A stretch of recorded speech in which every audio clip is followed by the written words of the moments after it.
Tonight's topics that we're going to be talking about are finding your genre and sound, trying new sounds or genres, depending on how you look at it, taking advantage of the resources around you, and avoiding any type of rap beefs. Actually, not even any type of rap beefs, just avoiding any type of music beef in general.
On him, I'm going to start.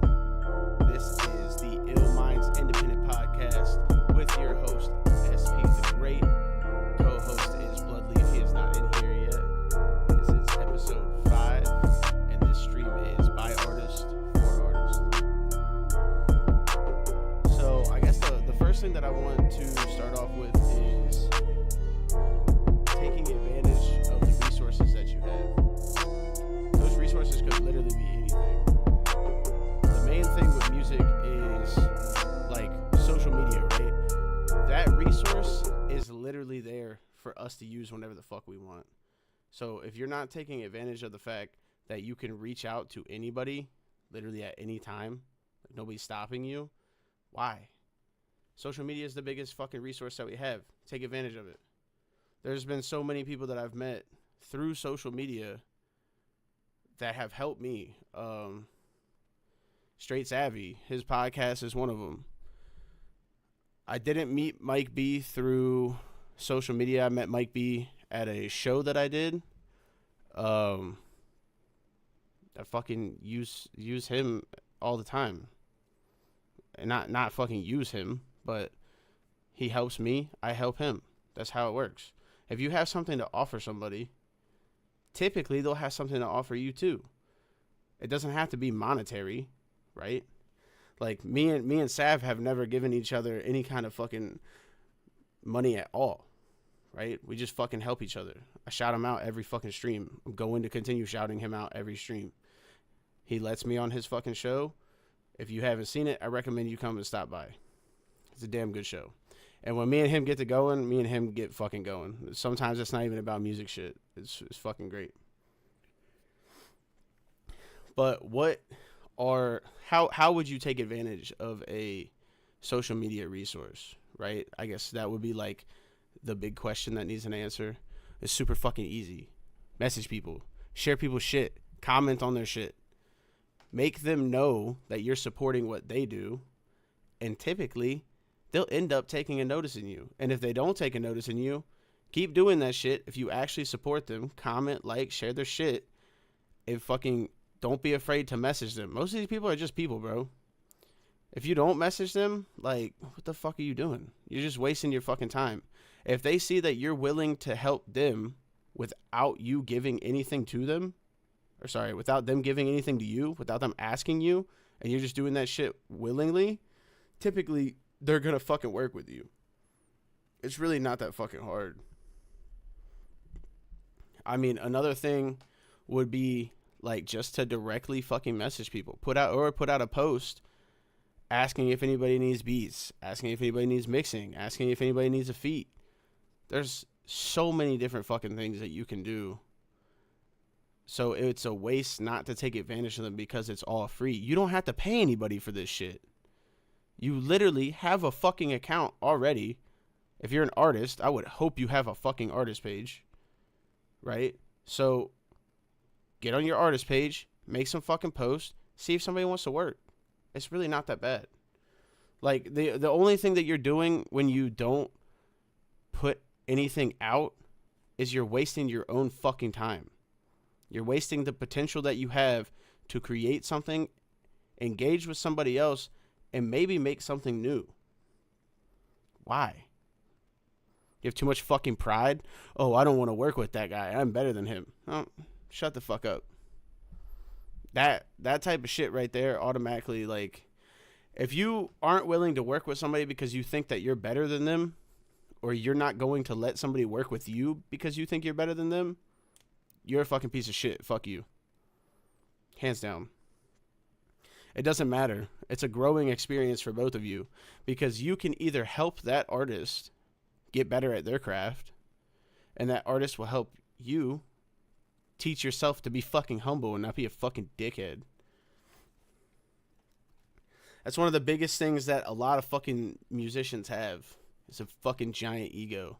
Nobody wants to fucking be around that shit because your ego bleeds into your fucking fan base. So do you just want a bunch of fucking douchebags as fans? Like, people who, like, they don't do shit for you. They don't do shit for anybody else.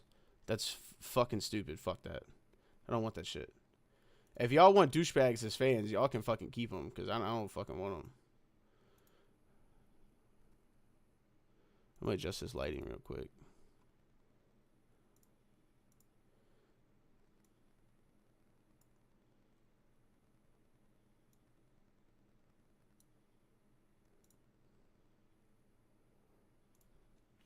Yeah, so fuck that. Don't be a dick. Work with people. Don't be afraid to even give somebody a shout out, right? Because if you give them a shout out, they're more than likely going to see that you gave them a shout out. It's going to come up in their notifications. I just hate to see people fucking waste potential when they don't need to waste potential. Like, why? Why are you in this? Are you a hobby artist? If you're a hobby artist, it's a different story. Don't even fucking worry about it, though. I'm not talking to you. Even if that comes off as me being an asshole, like, I'm not talking. If you're a hobby artist, I'm not talking to you, bro. Keep on doing your shit for fun. That's what it is. But this show, I mean, it's typically for people who fucking actually want to take this shit seriously, put time in, and get out there, right? Like Sav. Me and Sav have started building a fucking great relationship. So again, shout out to Straight Savvy Podcast. Go fucking check them out. I'll type that shit in so you fucking know how to fucking type it in too.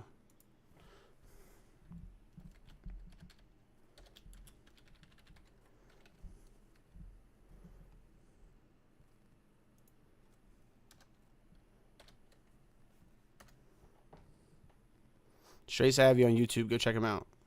For real.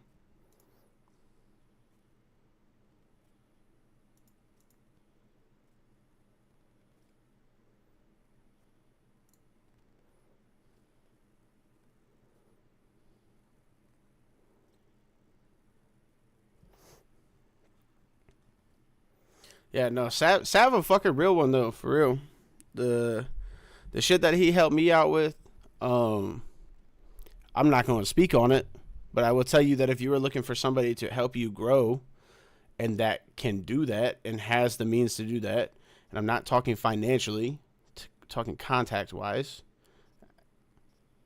Sav is definitely the person you want to talk to. He's definitely somebody that you want to try and be genuine, because he's going to fucking see through your shit if you're not. But try and fucking reach out to him if you're an artist and you need some fucking help. I guarantee you he can help you. 100%.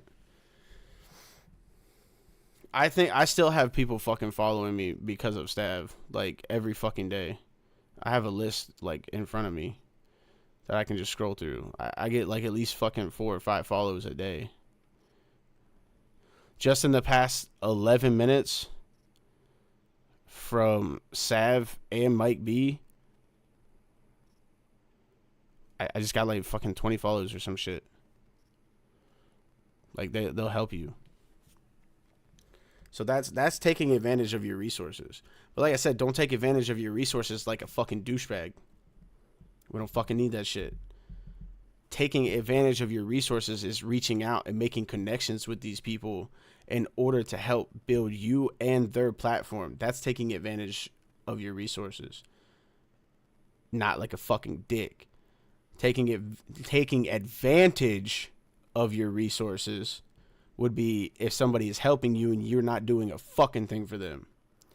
If they're fucking sharing your shit and helping build your fucking fan base and helping fucking get you straight, and you aren't doing shit for them, you're not jumping in their fucking lives with them to talk to them, you're not fucking sharing their shit, you're not fucking engaging on their shit, no, fuck you, you're a dick. That's taking advantage, not actually fucking using it to your disposal.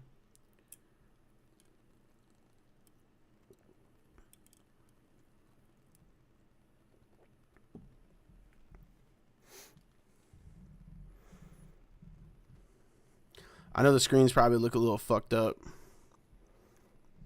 I might have a guest come in real quick.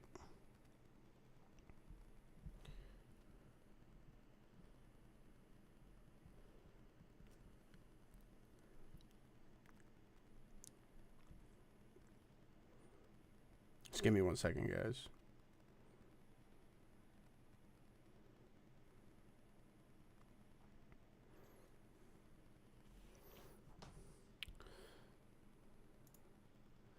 So if you guys don't know who Bully Hendrix is, you're about to. Hendrix a fucking good dude.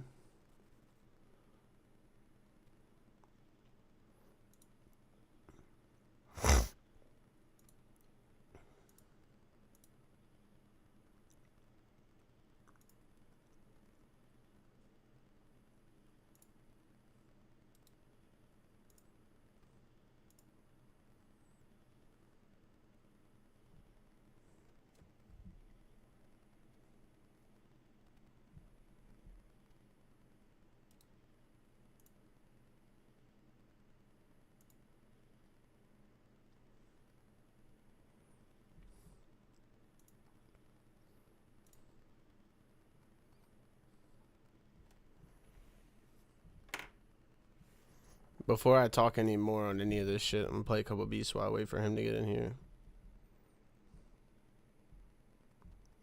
I'm just picking at random.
Tino, if you like the guitar in the last one, you probably like this one.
You thought that beat was fire, you're gonna love this song, man. All this time I've been wasting, talking to myself to fill the empty spaces. Heart palpitations, it's always racing. Stuck in my head, a selfish temptation. Moving through the dark, a creepy sensation. Never been complacent, I'm coming through the basement. Going different places, stuck in second place. Going through the paces, looking at myself, seeing different faces. Pens spilling ink on the pages. Keep my blood living through the ages. Got all this time, but it's feeling wasted. Always staying jaded, till the day I make it. Sitting in my thoughts, feeling kinda dangerous. Lyrics contagious, COVID-19 put them in the grave, kids. Seeing all this death, looking like a plague hit. Put it on the shelf, your rap's looking basic.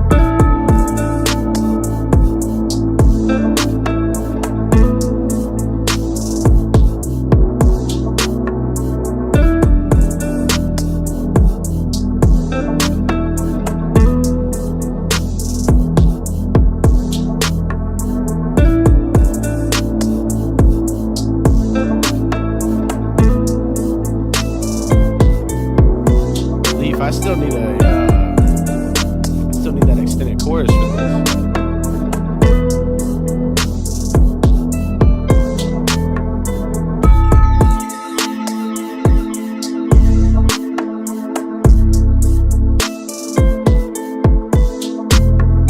Appreciate you, Tino. Oh, look, Sauce Man's back. What's up, Sauce?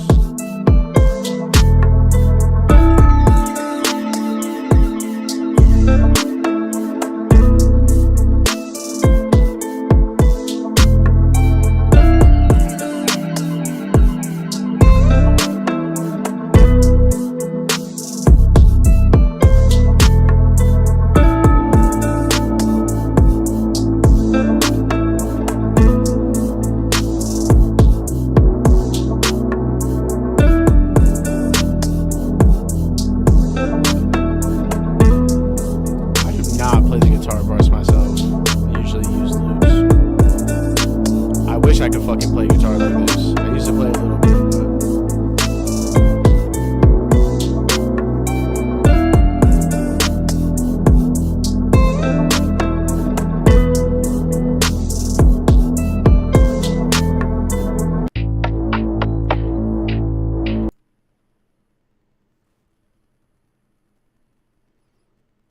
well, he was supposed to join it. I don't know what the fuck just happened.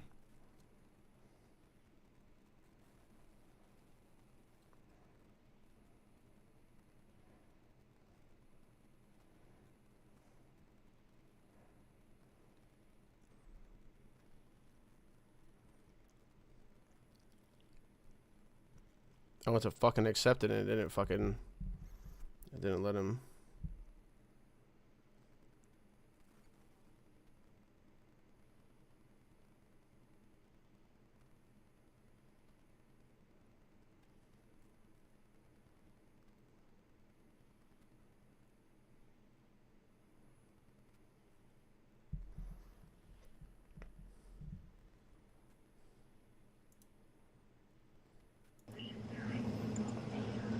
Yo, what's up, Hendrix? What's the deal? Can you hear me? Yeah, I can hear you. Can you hear me? Oh yeah. I couldn't hear you before I was in here, but I did shit. some I guess weird it's shit back. because I went to fucking mute the fucking I went to mute the track and it didn't let me fucking accept that you were in here. Um, one of the things that I was talking about before you hopped in a little bit was taking advantage of resources around you. So if you wanna help elaborate on that, I touched on social media because the shit's free. We can use social media to our advantage to fucking reach out to how many ever people. So what is your take on taking advantage of the resources that you have around you? I think one of them times you was on live, you was talking about what the fuck was you talking about, man? You was talking about what's up to the chat too. While I'm trying to collect what I was thinking about. You was talking about doing the performances. I will always advocate for people doing. Now, normally when you was talking about it, I said I didn't agree because I don't agree with paying to perform. But I always agree with, well, in my area, they charge a lot of money to perform, and they want you to bring people too. But the thing about it is, most people don't have a fan base. So what I mean is, when I'm talking about advocating for doing performances, is because you get to work on your stage presence and getting your songs down packed, performing without a background track or to just like the instruments. Um, and then just seeing like finding ways for you to like turn the crowd up, crowd control, breath control, shit like that you couldn't do in the studio. Feeling like the adrenaline rush of being in front of people, um, even if they other artists, and then I also advocate for using other artists to extend your brand, like you were saying, social media. But it's really more so about how you use social media in terms of, I say, like the open verse challenges. Now, they don't they don't do a lot for me, but I've seen people gain a lot of followers from doing them. Um, and then as well as the artists, a couple times I've done them, and I've had the artist whose song it was reach out and be like, "You want to be on the actual song?" But my studio was down, so I couldn't record. I wasn't readily available to record the verse. Excuse me, as fast as they were trying to get the verse out. Um, so what else? I would say because Open verse. that was one of the things that I touched on was doing shows, right? Because like as soon as I did that live show, I had the real Mike B. He helped me out. He put me on to Straight Savvy. Straight Savvy got me on his podcast and then kept inviting me back. Um, so my thing is like, and like exactly what you just said, performing without a fucking backing track, right? Just performing over your fucking beat when you do your shows. The first performance that me and Leaf did, the only vocals that I had on the show were the hooks. And the only reason I kept the hooks was because it was my first time performing. So if I ran out of breath, I wanted to make sure that I was able to fucking gain my composure during the hooks. No, I always say lead the hooks. Only because when you're performing, I think if your hook is memorable, like if it's not too intricate and it doesn't take them a long time to catch on to the hook, if they like it, they'll sing the hook for you anyway.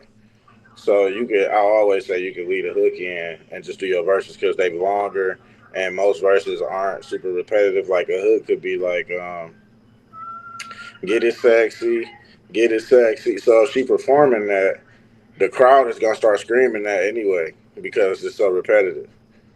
Now she doing her verses, they not. I mean, we talking about Sexy Red, so maybe her verses are repetitive. I haven't heard a lot of Sexy Red songs to tell you if they are or they aren't. But if their verses aren't as repetitive, then you do no background vocals on those because you want the people to connect to what you're saying. But the hooks, you can always leave the hooks. Sorry for cutting you off too. No, you're good. I mean, my thing is like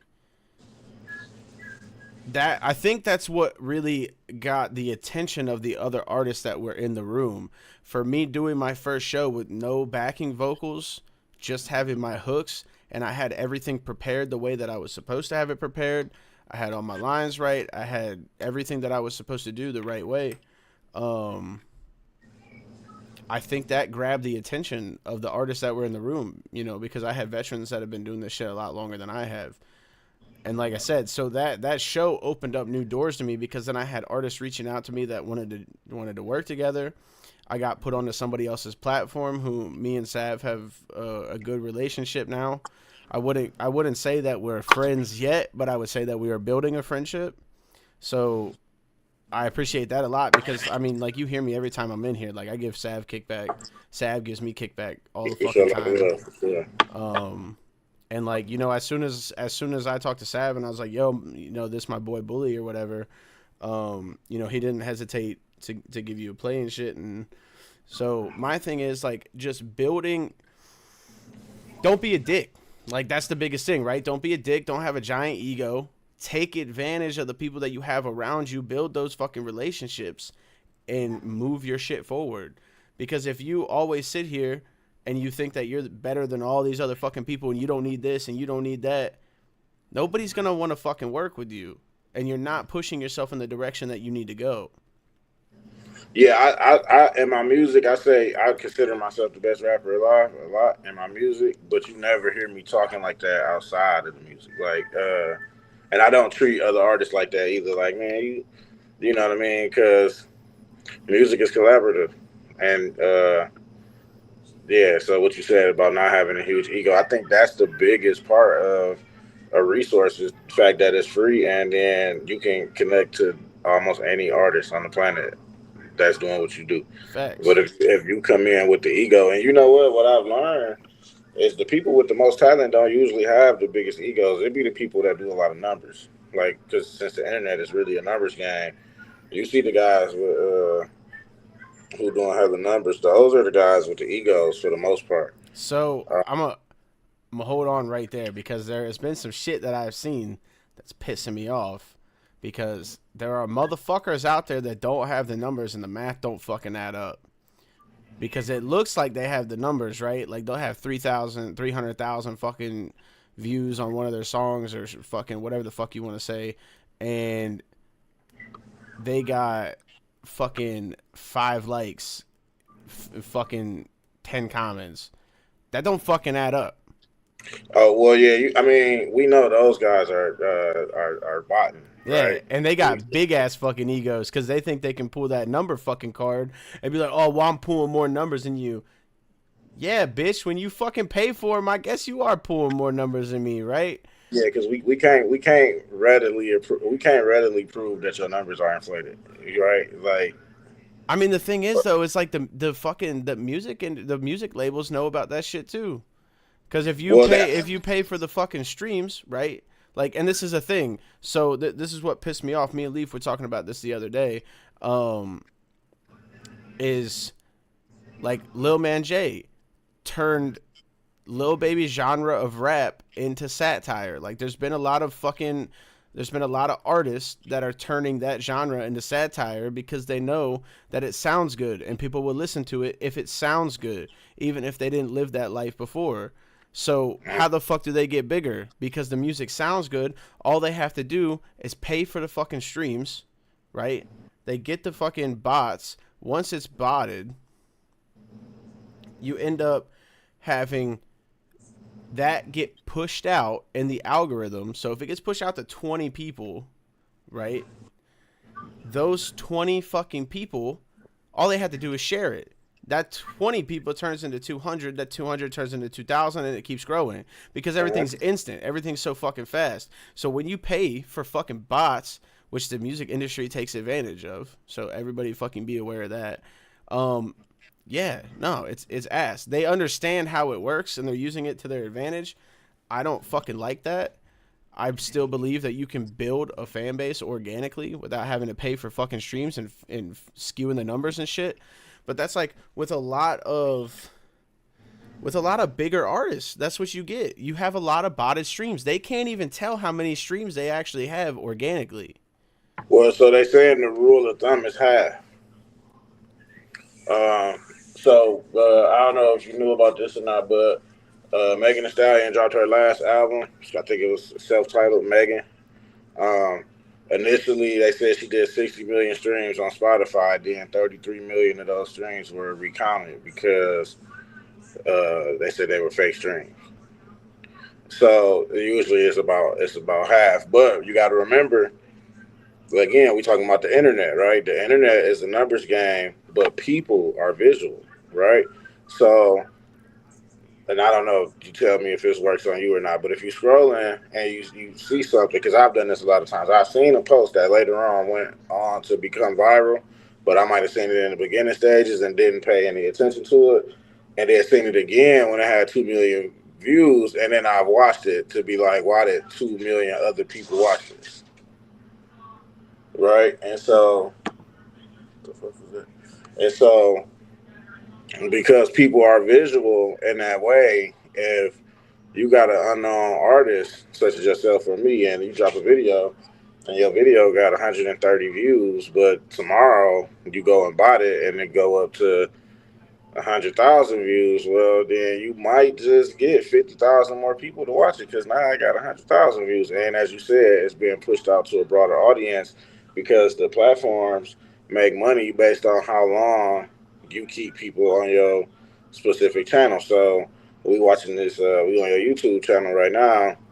If the more numbers, the more minutes your YouTube is watched, the more people they're going to show your YouTube videos to, because they want people to get on YouTube and stay on YouTube, which is why TikTok, it was so dangerous to the other internet developers in the beginning, because the videos, it was only a minute. So you get a person on there scrolling the minute videos for an hour, and now they've watched it's 1 minute, 10 videos is 10 minutes, and then so they've watched 60 videos in 60 minutes. Well, the math might be off, but something along those lines, right? So, and you don't even know that you're consuming so much because they only 1 minute. Now, Facebook was long form at the time. Facebook was 5 minutes and up. Instagram wasn't doing videos. They was more still frame pictures. And then Twitter has always been a blog website. But now, if you go on each one of those platforms, you see that you can actually get on there and you'll be scrolling those videos. Man, listen, my mom, she does it all day. She TikTok all day long, all day long, all day long, all day long. And that's why the TikTok makes a lot of money, the developers, because they are keeping people on that platform all day. So YouTube goes to short form content as well as long form content. But you get more of a benefit from doing like how you wanted to make sure your videos are showing up in the shorts and like the reels portion of YouTube. You get more engagement for that from YouTube. It's more of a incentive because you need to get people to your channel to watch your long form content, right? And so that's the same way. If Drake is doing 100 billion streams, that means that people are on Drake's Spotify page for a long amount of time. They are paying a lot of attention to what he has going on there. So then Spotify is paying him more, or Megan Thee Stallion. So if she wants especially in the climate where they say that rap music is down in terms of engagement and consumption. So I think nobody this year, I think she had the biggest opening week with the 60 million.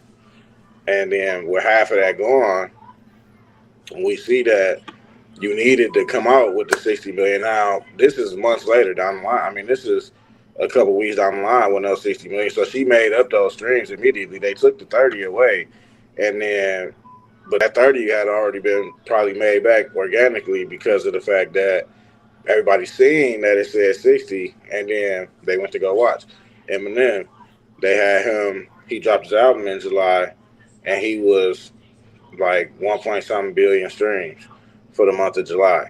Well, before August, this was like the end of July. Before August 5th, he was at 2 point something billion streams because they seen the 1 billion, and then now people are like, okay, why are they streaming this album so much? Let me go here. And so that's kind of the idea behind. Now, I've never done it because I'm under the impression, like you, that you should be able to build and sustain a fan base, because what's the point of you being in the music business if you cannot hold the attention of fans, right? If you can't have organic fans, because what you gonna stream? I mean, you go buy everything, and then nobody's still hearing anything that you're doing. So essentially, shit, you could be an underground artist forever. If that's the case, if you was only gonna get 150 people to actually listen to you, I mean, you know. So, but that makes the internet dangerous too at the same time, right? Because you think about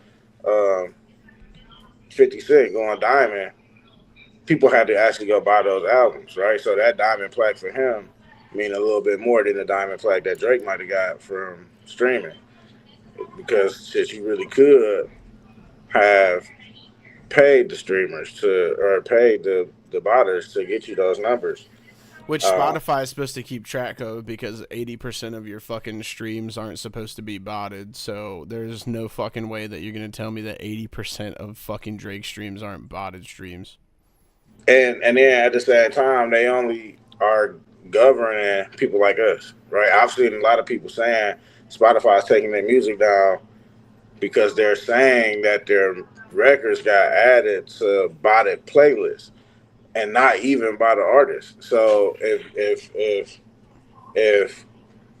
upload a song, and then somebody adds your song to a botted playlist without you even knowing, they'll take your song down. Yeah, you can't do shit about it. But Megan Thee Stallion only got her 30 million streams took away. They didn't take her album down. That's fucking what? See, that's bullshit. That's bullshit. That's because these fucking labels have their hand in Spotify. They know what Spotify's doing. Right. Spotify's got a fake fucking artist that goes by like 50 different fucking aliases, that makes a bunch of different fucking AI fucking music, and then gets all these fucking streams, so that way Spotify can take the money off of those fucking streams and pay themselves. Right? They don't want to pay the fucking little artist. I think there's like what the fuck is it? Is like 2%? Yeah, like it's 2% like of fucking artists on Spotify. A penny of a penny or something. Yeah. I mean, 1% of a penny, or 1.0001. I think so. I think it's 0.003, but there's like 2% of artists that make all the fucking money on Spotify, which is fucking insane. Let me address chat real quick. No, bro. If anybody in chat fucking comes in and fucking sends me some shit like that again, like, bro, eat a fucking dick. I don't give a fuck. I don't care who you are. I don't give a fuck what you believe in. You want to send me some fucking prejudice ass shit, like, about fucking Jews, bro? Like, get the fuck out of here, bro. I don't play with Nazis. Like, my grandfather killed a fucking bunch of you motherfuckers. So, like, we can do this shit again. I seen them talking about Nazis, but I didn't catch the whole. He sent me this fucking dumbass fucking video the last time he was in the fucking stream, and I've been planning this all fucking week to fucking get him to fucking say it in chat. I mean, if you believe in the Nazis, what's wrong with that, man? Fuck it. What? Whoa, no. We can't do that. We can't do that again. I don't even know if I'm allowed to say that shit on fucking stream, but like, no, I don't fuck with that shit. I don't fuck with that fucking Jew hate, fucking propaganda, fucking bullshit. I don't fuck with any prejudice or any fucking racism. So if you want to bring that shit in my fucking stream, I swear to fucking God, I don't give a fuck what country you're in, because he fucking told me where the fuck he was at. And if he wanted to keep this shit fucking further, I would have sent it to the people that I needed to fucking send it to make sure that they monitor the shit. So if anybody wants to play that fucking game again, we can fucking get it in. I'm not dealing with that shit. Don't fucking bring that shit in my fucking stream. Anyway. All right, let it be known, big dog. Anyway. Let it be known, big dog. I don't fucking play that fucking shit, bro. That shit pisses me the fuck off. Nah, This motherfucker gonna make me drink a fucking gallon of gin before I get off this fucking stream. Yeah, I mean, you know what I mean? That's nothing wrong with the Nazis, man. I mean, what they did some... Well, don't get me started, man, because I think it's all... Anyways, yeah. Anyway, so, yeah, the thing about Spotify is I fuck Spotify, honestly. I keep my music up there just because the people that I collab with, like, they fucking post their shit everywhere. So, whatever, I'll keep it up because of that. The problem is they don't want to pay. They're okay with taking our shit away from us. They don't. It doesn't really matter about the bigger artists. The bigger artists bring in, air quote, bring in too many fucking people. We can't tell because they're all, like, half their fucking streams are fucking skewed. So, you know, whatever. Fuck them. Don't really care. I mean, the biggest thing for me is you can build a fan base. Is it easy? No, not necessarily, but is anything that you want that's good easy? Fuck no. So you have to kind of get out and do shows and let people see you and know who you are. You have to put your face up in front of people so they can watch you. They can see what kind of personality you have. They get a little bit of a better understanding of you. Once they click with you, then, you know, they go and listen to your music, and then they're, oh, you know, this isn't half bad, whatever the fuck.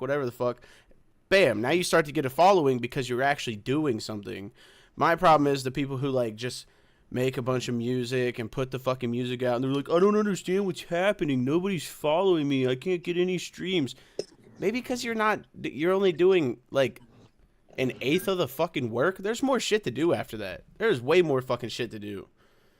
Now, you also see, now, when we talk about, that's another thing with shows. Shows show you where you at, where you really at. Because you look at, and I'm always going to reference somebody from the industry, but you look at Ice Spice, she had low first week numbers, but she's on an arena tour, and every stop has been sold out. Right? So now, granted, the arena tour is like a label within itself because you go through Live Nation. And what Live Nation can do to sell out your tickets is they can set the tickets at whatever price they want to.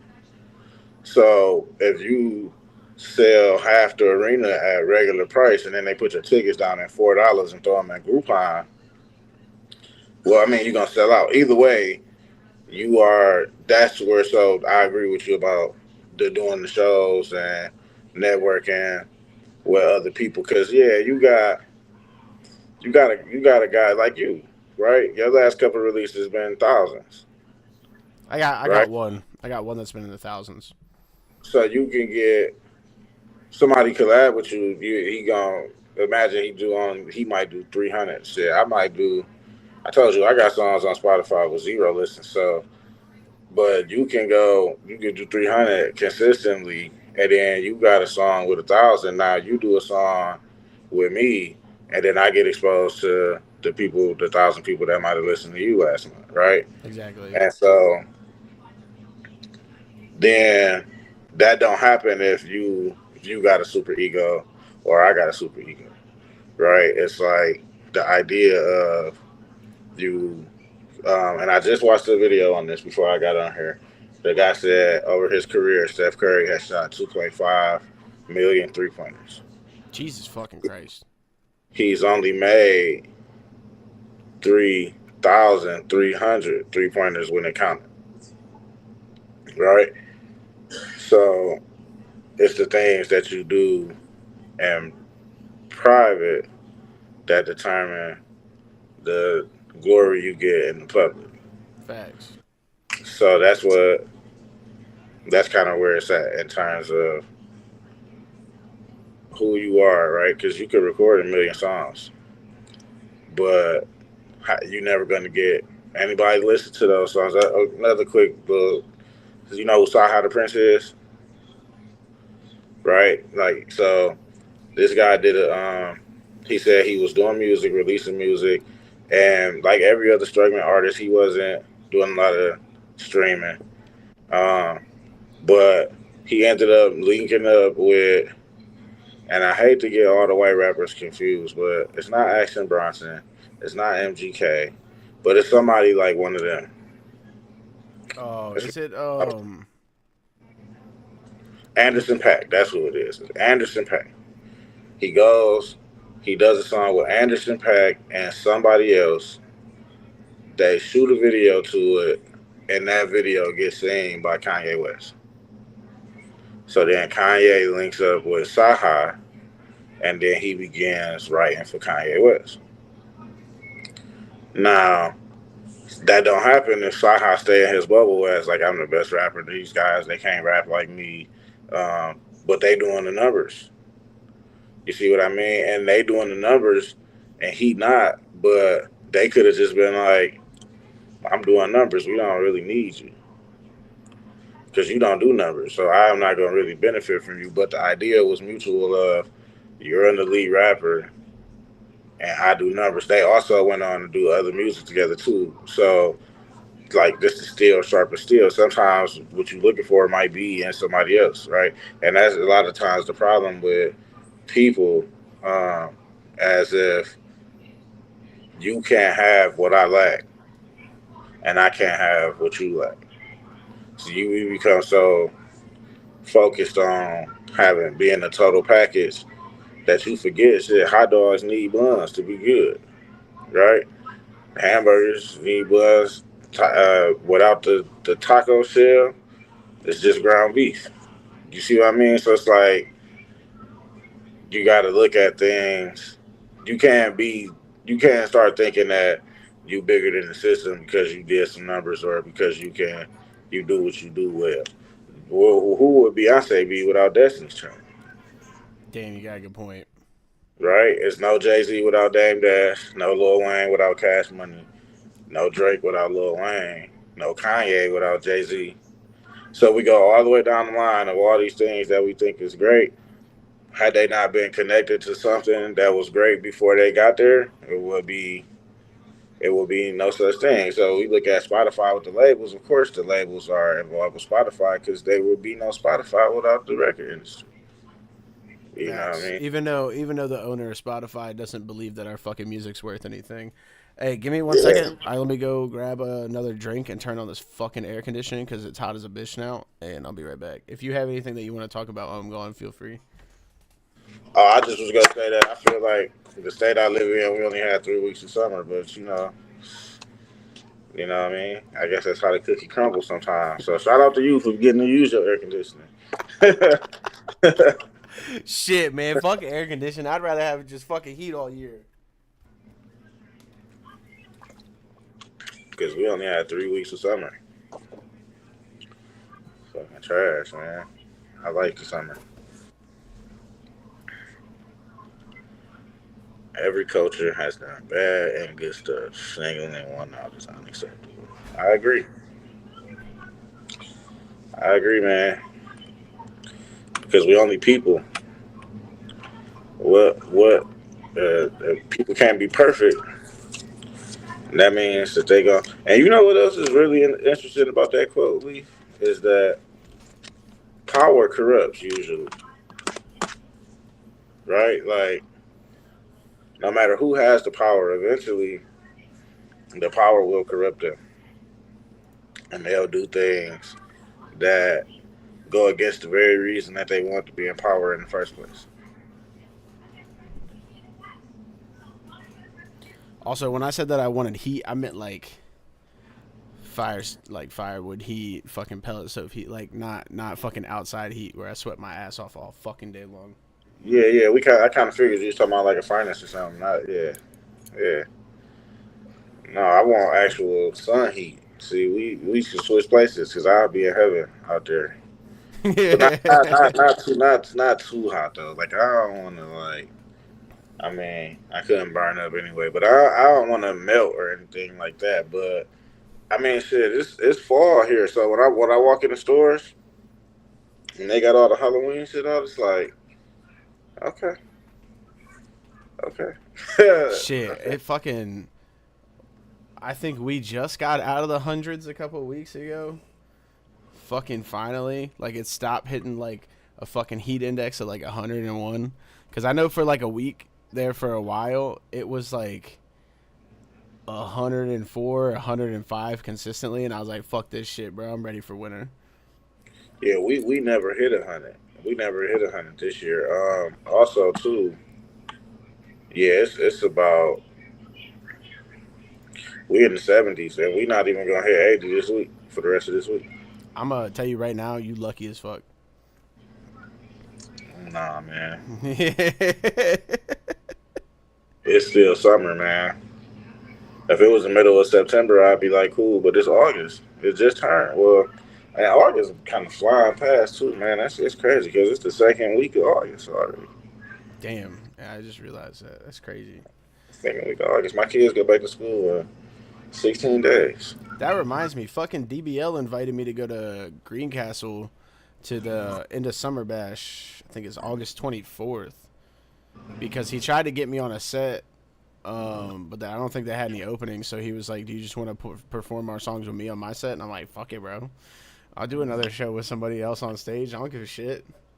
Yeah, man. So you got a lot of you have a lot of support around you, which is good, especially because you fairly new, right? Like how long you been doing music? Like Actually doing music, I started releasing in December of 2020. right. So you got a lot of good support around you. Those the guys that go far, man. Like because you got people around you that genuinely want to see you win. Now you just gotta hope that it's not one of those situations where we don't actually believe he can do it, so we gonna give him all the opportunity at first, and then you know what I mean, like that. Because nothing is worse than it's always cool that you got the enemy that you can see, right? Like the one that's standing across from you on the battlefield, you got his fucking gun pointed at you. You know he want to kill you, and that is cool. I'm cool with that. I'm cool with who you are and what you stand for. It's the guy that's behind you that got his gun pointed at you that you don't see. That's the one that scared the fuck out of me. Them the ones. And so, but recently I'm a very spiritual person, and I was just recently again watching the video, and that's when you start getting betrayed, that means you leveling up. So, at this point you take that best shot. I said this in Savvy's podcast because he said they were talking about haters or something, and I was like, I'm gonna be honest with y'all. I was like, I don't have any fucking haters yet. I want some, or no. I was like, I don't have any haters yet. I guess I'm not doing something right, because I was like, the only time like people want to hate is when you're doing something right. So I was kind of sitting there. I was like, damn, bro, like maybe I'm not doing something right. But then all the support that I have from like, and don't get me wrong, it's not a lot of people because I don't like to have, I don't like to have a lot of people around me. I don't like to have a lot of people have eyes on me. I don't fucking like that shit, which is weird because I'm doing fucking lives and shit. Right. But I guess like music wise, because like obviously Leaf, my boy, DBL, bro. Honestly, I met DBL at a fucking rock like a metal show, like a festival, and got him high as fuck. And then I just ended up finding out like he was like, I rap too. I was like, no way. And this is the type of person that I was then, right? Because I was still new to showing people my music, and I was still new at making music, essentially. And like I heard his shit, and I was like, okay, right? And I was just like, Then I fucking listened to that shit afterward because I think he hit me up, or I hit him up or something and asked him if he wanted to do a collab. Because I was like, fuck it, bro. And then I started listening to some of his shit, like more, and I was like, all right. I was like, I understand where DBL is going. I was like, DBL's concepts are a little bit different. They're not like everybody else's. I was like, it's an acquired taste. I was like, but that doesn't mean that he can't spit. That doesn't mean that he's doing bad. My first impression of it, like, I didn't think it was that great, and now I have fucking 3 songs that I've made with him, and I fucking love the dude. Like, most humble fucking guy I've ever met. Nice as hell. Like, would do anything if you asked him to. Yeah, and that's the type of person that I want to have around. So, DBL, Leaf, I got you in here now, and then I got Mike B and Savvy. I try to keep it small. I don't want that many eyes on me while I'm working on my music. Basically, I want to make sure that I have like the right people around, because like you said, the person that's got a fucking gun to your back, you don't see that. Yeah. Man, I listen, and this is not like, I'm not a victim by any means, but I don't think that I can name one person in my life I haven't been betrayed by. Right? So now you see me, it's just me a lot of the times. Like, I don't be around, I'm not going to be around too many people because of the idea of, once you got emotions, you want the haters. I used to be like that too. Like, I must not be doing something right because nobody, until you see they take the mask off, and then you like, oh no, I didn't mean that I wanted you to be a hater. I meant like, you know what I mean? Like, I mean like other people that we don't, it's like that because they usually don't come from outside. They're usually the ones that are in your camp. Yeah, because they the ones who get to see, right? And I got a song on my Facebook page. It's Meek Mill did. I can see it. I think that's Phil Collins. He did the intro to that on. Yeah, I know which one you're talking about. I know. And I did the remix to it, and so in that song I said, it's the people that you with that told your ops where you be. Watch your friends because they change. They feel it's not the same. They seen when you had nothing when you came up in the game. When you dropped that fire freestyle, when you bought your little chain. It's like, that's what it is. It's the idea of like, I was with you when you were sleeping on the couch, and now you don't have the mansion yet, but you got a 5-bedroom house, and I still live in that apartment that I lived in when you were sleeping on the couch. And so they might not know about that out there, but I know about it. So you shouldn't feel how you feel about yourself, right? It's the idea of that has those people there. The saying comes to mind. They want to see you doing good, but never better than them. And I mean, like, that's another thing that I take advantage of, right? Because I don't see a lot of artists, like, making fun of themselves, like, especially in the public eye. And I fucking do that shit, bro. I love it. Like, I got on Sav's podcast last night, and he was like, yo, SP, we about to play your song, you and Leaf song next. And I was like, SPtheGreat? I was like, man, fuck that guy. And he was like, how the fuck you gonna say that off your artist page? And I was like, I don't know what the fuck you're talking about. And he like starts playing the fucking track or whatever, and I was like, Sav, bro, this guy is ass. Right? And like, I just kept on getting him to geek because I was like, I don't give a fuck, bro. I'll make fun of myself in order to make somebody laugh and to show other people that I have a personality. Like, I'm not the dude who's like, yeah, I'm so fucking good, I can't even fucking talk shit about myself because I'm just the best. Like, no, bro. I don't care. Like half the time when I write shit, I feel like I'm sitting here like shrink, blinkety blink, trying to make me think. Like that's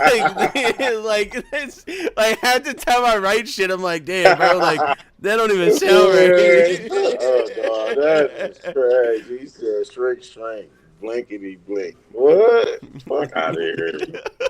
Yeah, right. It don't come out like that. But I get you though. I get you though. I get you. That shit was funny. That was some funny shit. right. Oh man.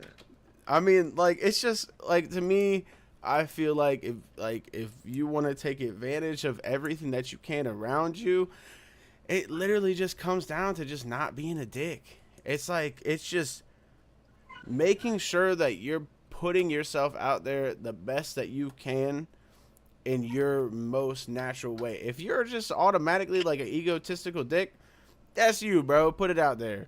But if you're holding yourself back, if you're holding your actual personality back when you're in streams, when you're fucking engaging with other people and shit, for what? Like, why are you holding yourself back? Be the person that you can be because you want your fans to connect with you. Yo, what's up, Mike? Are you a dad yet? I'm pretty sure you are. If you are, congratulations, because I'm pretty sure you. I don't know. I haven't talked to you in a couple of days. You tight back. Let me know. But yeah, I just can't see faking it, right? I just can't. Like, Well, a lot of those people have self-esteem issues. that's true too. That's part of why they don't have a personality in the first place to show you, right? They don't. The ego is built off of when you by yourself and you don't feel worthy enough to be anybody else. So you create somebody that you feel comfortable with showing other people to, but at the same time, you can't allow those people to get that close to you and see that the things that you are projecting aren't real. So, like you said, having a good balance of I'm comfortable enough with who I am to where before you get a chance to like I tell people a lot, before you get a chance to critique anything, you should always assume that the person you critiquing thought about that before they shared whatever they shared with you, right? I, I said that shit in the fucking mirror, and the mirror fucking told me, "You're goddamn right. You're ass." See what I mean, right? Because you say you sitting there with the pad or with the phone and you like shrink. You thinking in your mind, shrink. What thinkity think, blankety. You thinking that to yourself, and then when you start rapping, somebody else like, oh, he lyrical miracle, and you like, no, I was shrink, blankety blink. Like you know what I mean, like. Cause you at the same time you like shit. I know my shit good, right? Because whatever you say, I said. I thought about just like you said with the when you sent the music over to Spooky Kid, and you like I thought that already. I just didn't think it was as bad as they made it seem. So you will see most of the comments were derived on. We were talking about that one part of the song, and then you got this guy. He talking about the whole song, and we all in there like, no, it's just really that little stretch, that little 6 bar stretch right there where it kind of got you see, you know what I mean? And that's a person who was in the chat projecting, and he hoping kind of like they don't play my music. Maybe they go say something bad about, but everybody else is in there like shit. Play it, because whatever it is, we only can get better based off of the criticism of the community. And who Facts. better to give you the criticism than People who do it. people who write, because you never wrote a song in your life. I don't really give a fuck about what you don't even know how to do what you talking about, you know. But as far as like if you come and be like, man, that hook was a little bit woo, woo, woo, and now I'm like, oh, because you an artist, so now I can go and hear it from your perspective of, or if I was, if because what you thinking is if I made this song, this is how I would have did it, and I like the way that you did it, but if you did this, it would take it from here to here. So now I got to go and look at it like, damn, you know what? SP was fucking right. Okay, let me go next time because this is already out. So next time I'm gonna go and I'm gonna do it. However, whatever the criticism was. Facts. Yo, shout out to my boy Mike. He just had a baby. Good shit, bro. Happy for you. I hope the girl's okay and I hope the baby's good. Also, Congratulations, homie. fuck yeah. Also, yeah. Like he said, be you, fuck everyone else and what they gotta think. I don't give a fuck what they gotta think because if you ask Leaf, if Leaf is in this bitch, we spent all night last night finding out how fucking dumb people were. Because we like to troll a little bit. And apparently we trolled so good they took my fucking post down, you fucking bitches. But it was good. It was good. And we found out that people don't understand what satire is. We found out a lot of shit last night. But yeah, no, so fuck them. I don't care what they got to think because half of them can't even fucking think, to be honest. There you go, man. That's what it is. I'm telling you, man. And you don't get too invested in the opinions of other people because most of the time those people don't know what the fuck they talking about. Facts. That's just I want to do one more I'm gonna get your opinion on one more topic. I'm gonna keep it brief, and then I'm gonna make sure Leaf is ready to go, and I'm gonna bring him in to finish up the show. Let me make sure. Okay, cool. He actually texted me that 4 fucking minutes ago before I even had anything to say. All right, cool. Well, you got the link, Leaf, so as soon as me and him wrap it up, you can just click it. I want to do...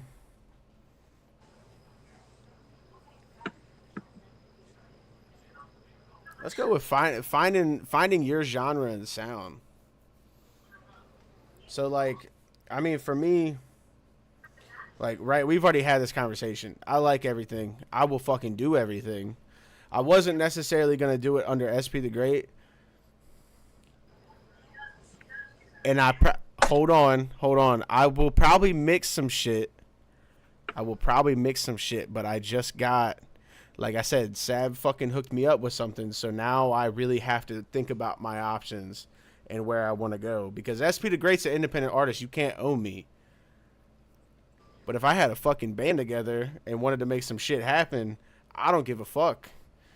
I'll make some money off the fucking band, but you're never going to own SPtheGreat. So... Oh, no. Okay. It's It's a little spicy now. It just depends. I gotta think about some shit. I will probably end up mixing it, and I will do a couple. I'll probably end up mixing some of them, and get into that genre a little bit more and push it out. Because I want to get more into, like, I don't know if you heard of him or not.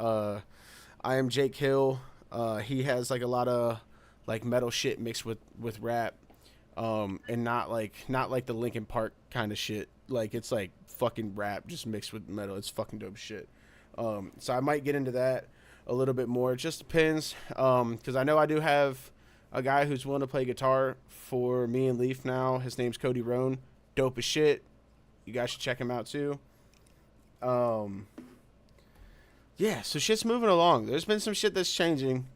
I've kind of found my genres, but I've also known that I wanted to do music since I was fucking 12, right? Like, I started off playing drums and shit. I had already listened to fucking rap and hip hop and shit. I didn't really find out that I was good at the shit until I got older, because I kind of just always focused on metal.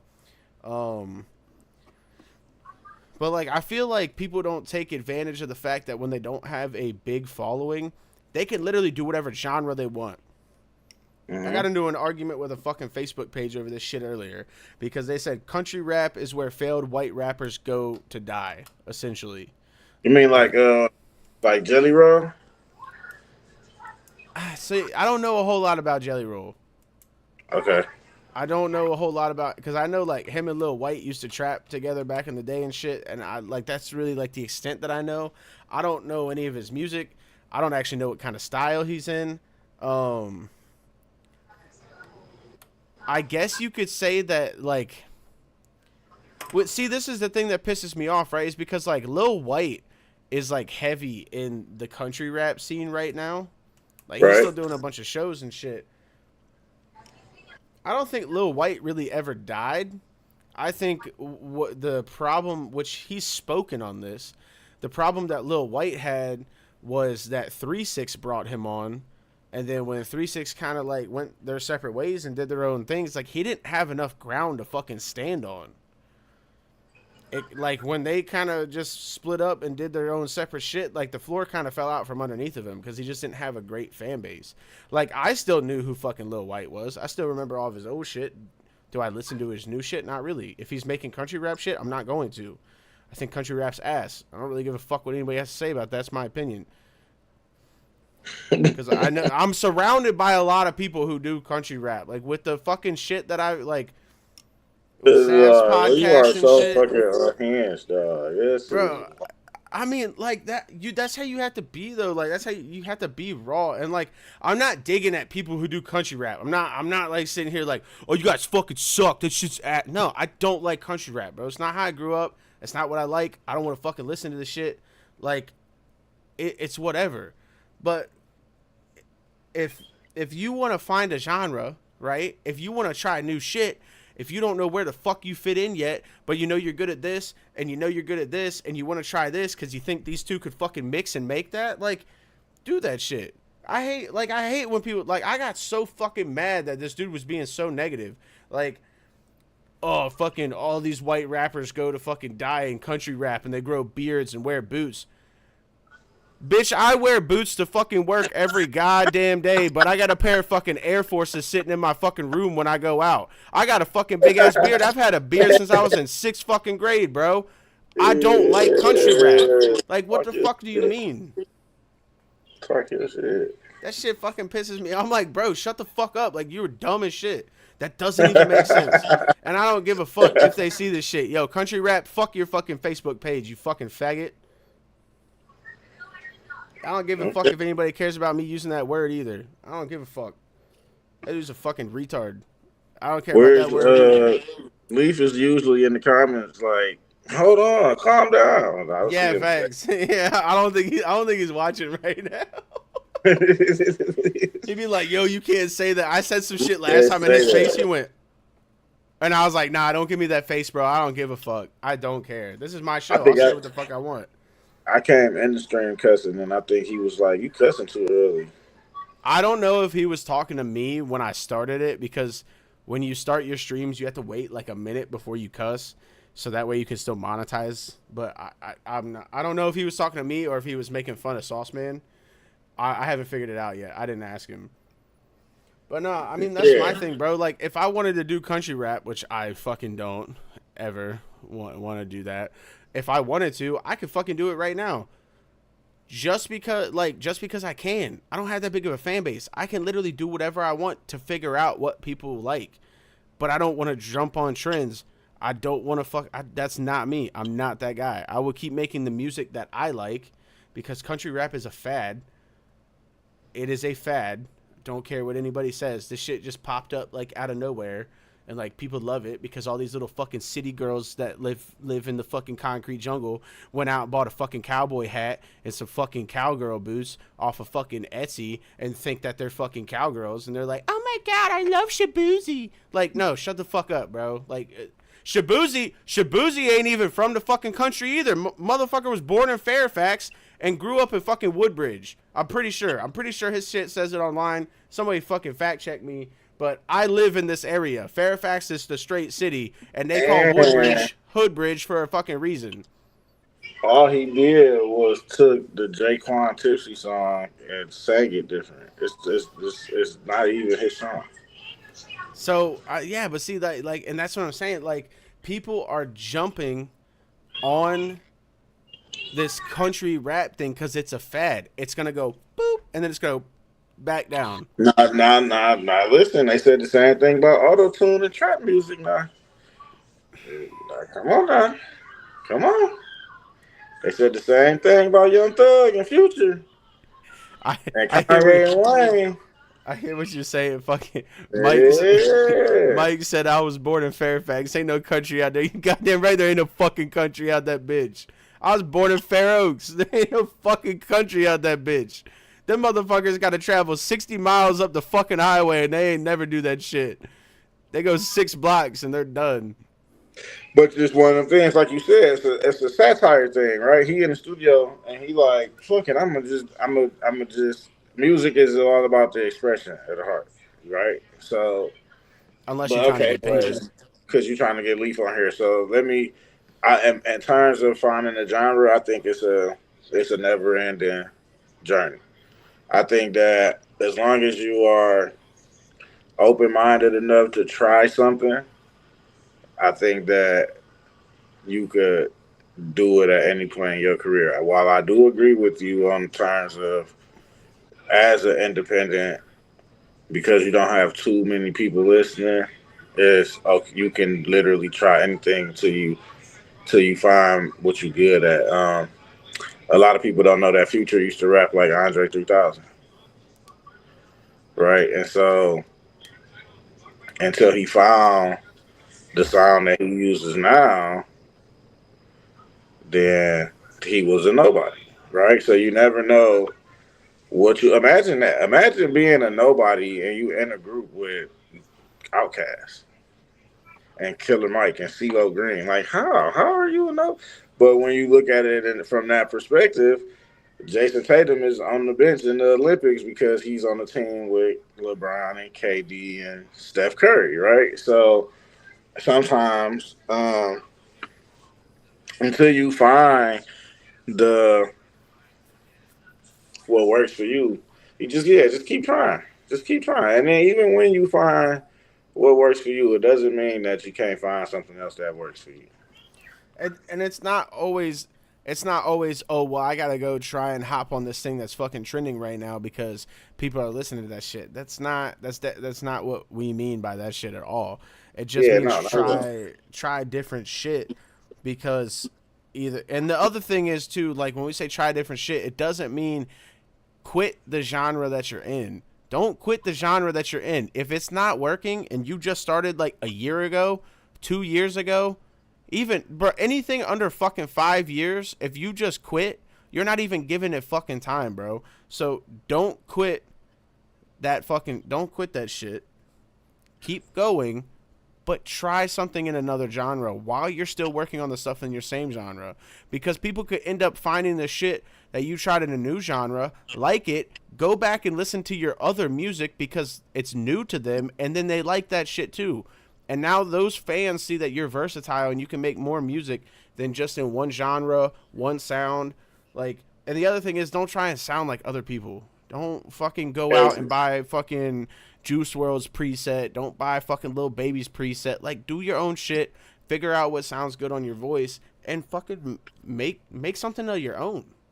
and before I go, always remember Drake didn't get signed because he can rap. Didn't Lil Wayne tell him not to fucking try and rap like Lil Wayne? That he told he yeah. Yes, he did. He didn't get signed because he could rap. He got signed because he was versatile. Because Wayne heard him rapping and was like, okay, that's cool. And then heard him singing on the hook and was like, wait, who was that? And they was like, that's him too. Oh, okay, yeah, come on, right? So to your point, being versatile only can draw more people to you because what Wayne said was now he can do 2 nights. He can hit your city and do 2 nights. He can do one night of R&B, one night of rap. All that really translated to for Wayne was money, right? This boy a gold mine because he can do both. So I don't gotta go get Bobby Valentino or Lloyd or Chris Brown. None of them boys on the hook. He can do his own hook and rap his own verse. He can do my hooks and I can rap the verses. He can do Nikki hooks and she can rap the verse. So yeah, try and try and try and try and try again. And shit, if all else fails, try something different. Bet. Couldn't have said that shit better. That's how I go. It's never. Music is a journey, man. Life is a journey. So you treat everything as if it's your first or your last, right? That's what Jay Z or Biggie said. Treat my first song like my last song like my first. So yeah, man. But I'm gonna get up out of here and let you and Leaf do your thing, man. I appreciate you having me as usual. Um, and anytime you want me in, holla at me. You know, I'm Billy Hendricks on all platforms. All right, bro. Always. Yeah, It's always nice to have you on here. yes, sir, man. And I'm gonna be in the chat listening to y'all talk y'all shit now. Bet. To answer your question, Sauce Man, is half the world's population from Fairfax? Probably almost. Probably almost, for real. I think like 80% of Virginia's population is between Fairfax, which is Nova, and Richmond, and like the fucking is it fucking Hampton Roads or some shit like that. Like, there's literally only 3 spots that have like the majority of the fucking people in it. Fairfax is one of them. If you don't know anything about Virginia, Fairfax is extremely fucking close to DC. It's like right down the fucking road. So, yes. Half the world's population is probably in fucking Fairfax, for real. That shit is fucking awful.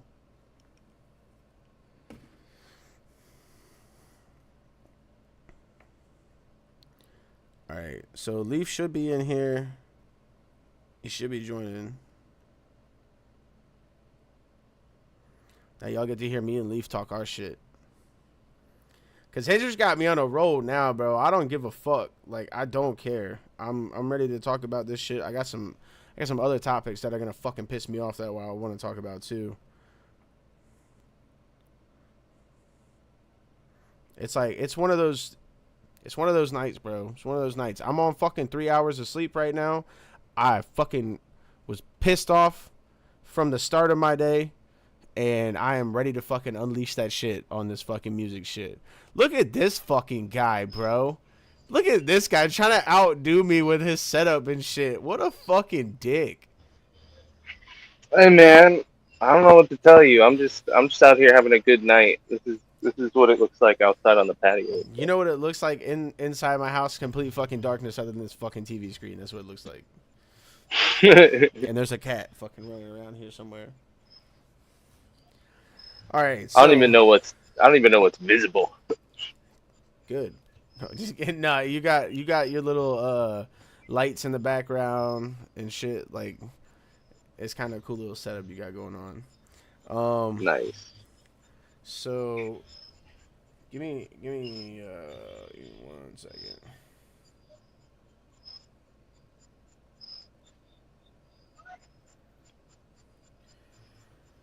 So, if you want to touch on this, we can start on this one too, because I know you got a lot of good info on this. Me and Hendrix, before he got off wrapped up, talking about finding your genre and finding your sound, right? Because we don't want people to sound like other fucking people, because I get fucking so tired of hearing the same shit. And people, I feel like, either quit their genre that they started in too early and don't give it enough time, or are having trouble deciding what genres they want to do instead of exploring all those genres and seeing what works best for them.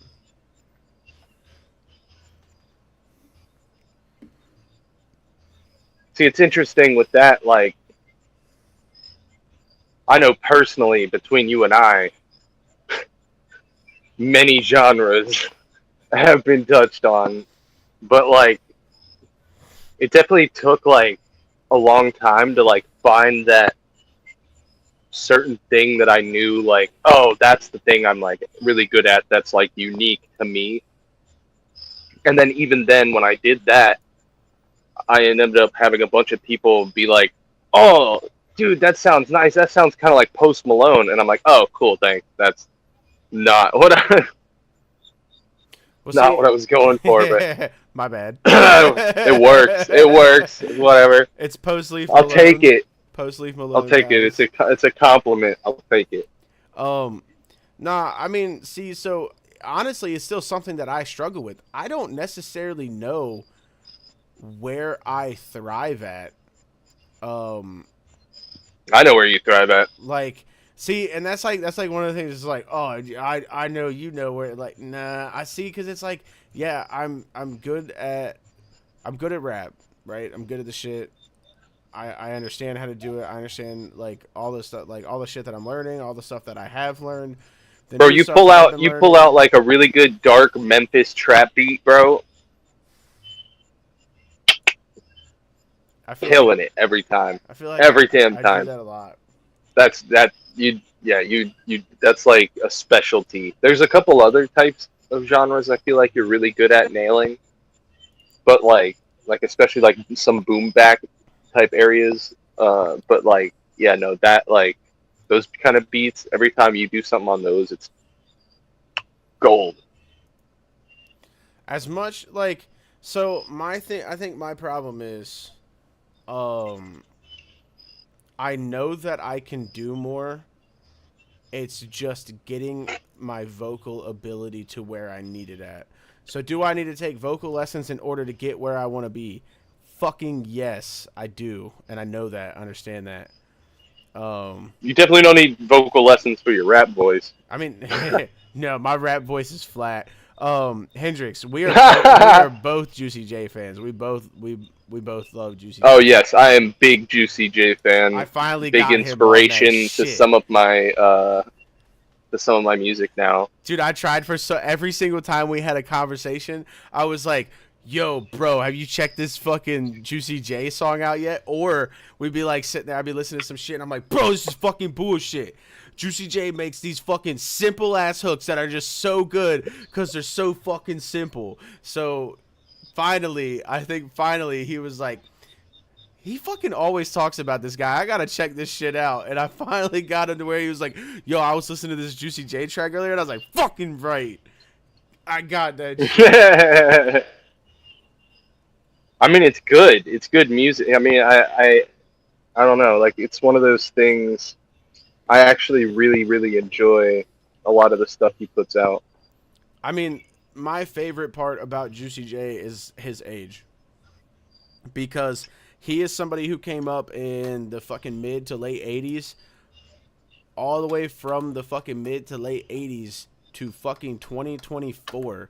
And is still killing the shit. Is still fucking relevant. Still making fucking money off that shit. Isn't hopping on trends Like, and is just doing his own thing, kept his own style the whole time. He hasn't, like, changed up for anybody. Like, he's done other stuff, but, like, he still makes songs in his classic style that you expect from a Juicy J song. See, and that's something that, like, that's one of the things that I'm talking about, right? Like, Juicy J never gave up Juicy J's fucking sound or genre. He kept fucking going to make it better. And then once he got out of the fucking that dark fucking Memphis trap, that fucking 3-6 type shit, and then he hit us with the fucking Blue Dreamin' Lean album. Oh my fucking god.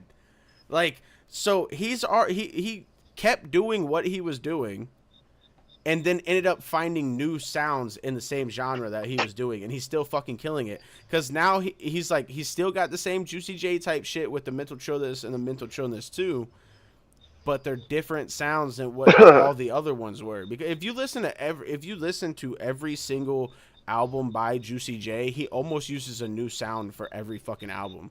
Like, Blue Dreamin' Lean is different than All I Blow Is Loud. It's different than the Chronicles of the Juice Man. It's different than fucking, like, they're all fucking different from each other, but he keeps finding new sounds for that genre. So if you can take anything as a artist, if you can take anything away from this, it's look for new sounds, original sounds. Don't fucking go and try and copy somebody else in the genre that you're in if you think something's not working. Like, Luma J. if you think that whatever you're doing is not working, keep the same genre going, do a different sound. Try and find something else that can help push you if you don't think what you're doing is right. Don't give up that fucking genre. If you're not fucking over 5 years in, you should not be trying to switch fucking genres. Unless you are trying to do multiple genres under your fucking alias, that's a different story, because you're not giving up on those genres. You're just doing new shit. You're doing different shit.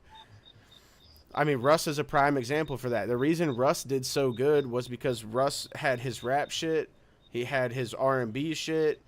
He probably had. Some might say he just went in there and pulled the trigger. You know what I'm saying? He just went in there and shot. He just shot his shot. This fucking guy. I mean, fucking. He did it himself. I mean, he was able to get that algorithm to hit right too.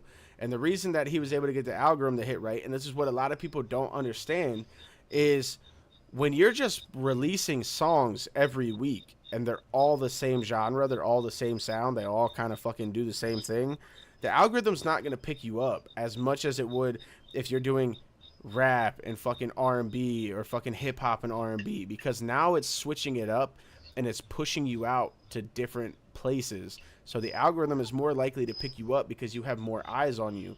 Not everybody that listens to R&B likes rap or hip hop. Not everybody that listens to hip hop and rap like R&B.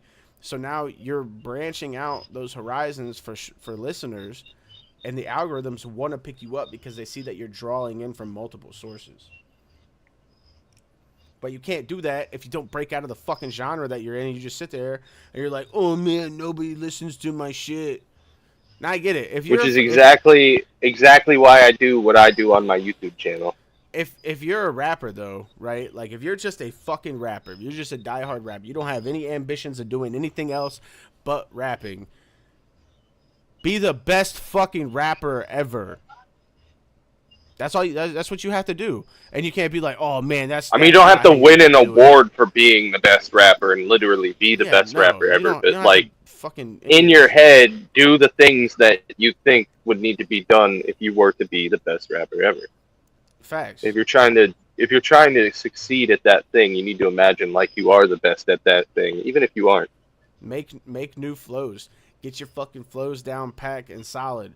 Fucking make some engaging fucking music. Don't make some mind-numbing fucking bullshit that sounds like the same thing everybody else is fucking talking about, because you're not going to pull yourself out of the fucking hole you're in. You're going to be just like every other rapper that's making fucking music in that genre, whether it's trap, fucking... I don't even know all the fucking... I don't even know all of them. I just make fucking rap, bro. I don't give a fuck what subgenre it's in, but... whatever fucking subgenre of rap you do, make sure that you do it fucking the best that you can. Make sure it's fucking engaging. Make sure that it's good. Make sure that it's structured well. Because half y'all motherfuckers just be writing songs you don't even know what the fuck you're talking about. There's one dude that pisses me off a lot, and I say it every time it comes up in my fucking shit. I send it to fucking Leaf. I'm always like, yo... this motherfucker be talking about doing drugs but don't even know what the fuck they do. That motherfucker said, took a sip and then an upper for the pain.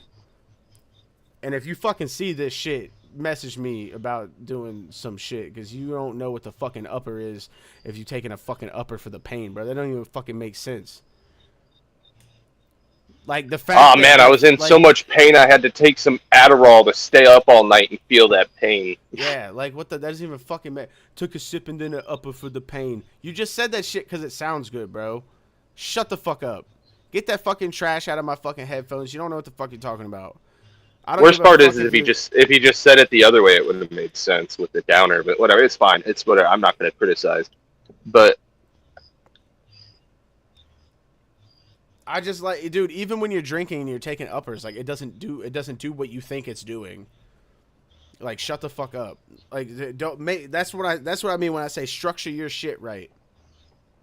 Structure that shit right, because if it does not make sense, there's going to be some motherfucker that's gonna call that shit out. And there's some people who listen to that shit and just be like, that shit was fucking dope as fuck, bro. Took a sip and then an upper for the pain. Yeah, that hook was great. No, that shit was stupid as fuck. Shut up. Yeah, I've heard quite a few lines that didn't quite make sense, that were kind of like, okay, they stretched for that, but it's like, I get why that was the only thing they could think of for that. Like, I don't know. There's a lot of shit that fucking irritates me about the way people write. And there's a lot of it in mainstream rap too. Like, I'm not really a big fan of repeating words like a lot in a row, but like there's certain songs that like it's literally the same exact word that's being rhymed at the end of each. Now, it depends. I don't know. I don't want to talk about that, but it depends on where you're at, because the great rappers taught us that we can do that, right? No, you can do it at a certain point. What pissed me off. But when every song that you do is only that, there's certain people that I know that kind of just do that. Like, I rhymed rice with rice. I don't give a fuck. I was making boom bap. If you guys learned anything from fucking Biggie or any of them motherfuckers, you would realize that in the boom bap era, it's okay to rhyme the same fucking words with the same words. It is what it is. Like, you don't do it throughout the entire fucking song, but it is okay to do that every once in a while throughout. In moderation. Yeah, I'm not saying do that shit through the whole fucking song. It's gonna get boring, and you're being lazy. I lose interest. That's for sure. I think kind of want to move on from that though, because that one, I mean, we kind of already touched up on everything. Trying new sounds. I mean, we kind of touched on that one already. I was gonna dive a little bit deeper into it. Yeah. We'll come back to that though, because we already talked about it. I want to talk about taking advantage of the resources that you have around you. I know me and Bully talked about that, but I wanted to talk about it with you too. So, you know, like I said earlier, when you're taking advantage of the resources that you have, like, you're not actually taking advantage of it like a fucking dick bag. You're using what you have at your disposal, right? There's taking advantage, and then there's taking advantage. I understand. I took advantage of the fact of when me and Leaf did our first show. I had no backing vocals. The only thing that had my vocals on it were the hook. We had our shit right. We fucking put on a good show. We were like, I think we were like one of the only fucking people at the fucking show that didn't have a backing track over our vocals. We were spitting that which shit is pretty to the beat. pretty impressive, but so essentially what had happened to me while I was there, which Leaf didn't take advantage of the situation when I asked him if he wanted to hop on the live. It's okay, we'll get him in there at some point. My boy Mike B put me on to Straight Savvy. Shout out Straight Savvy podcast. Dude's dope as fuck. Yeah, and I took advantage of being on that show and not take advantage in a bad way. I give fucking Sav kickback. Sav gives me kickback. I come onto his show. We fucking enjoy talking to each other. And it's just networking, right? But networking can lead into friendships if you're not a fucking asshole. If you're an asshole, nobody's going to want to do anything with you. Yeah, if you take advantage, nobody's going to work with you. But if you take advantage of your opportunity in the right way, you could be successful. And there is for most of you who don't understand, like if you don't understand what we're trying to say, there's a difference between taking advantage of the person who's trying to help you and taking advantage of your resources. Which also, a lot of people say people are resources, and I don't agree with that sentiment at all. But that's just a personal thing. Yeah, resources are presented to you by people, but they're not actual fucking people. I mean, because like my thing is, right, like I never, so like with me and fucking Sav, right? Sav and me have an understanding of what I'm trying to do. I understand what he wants to do.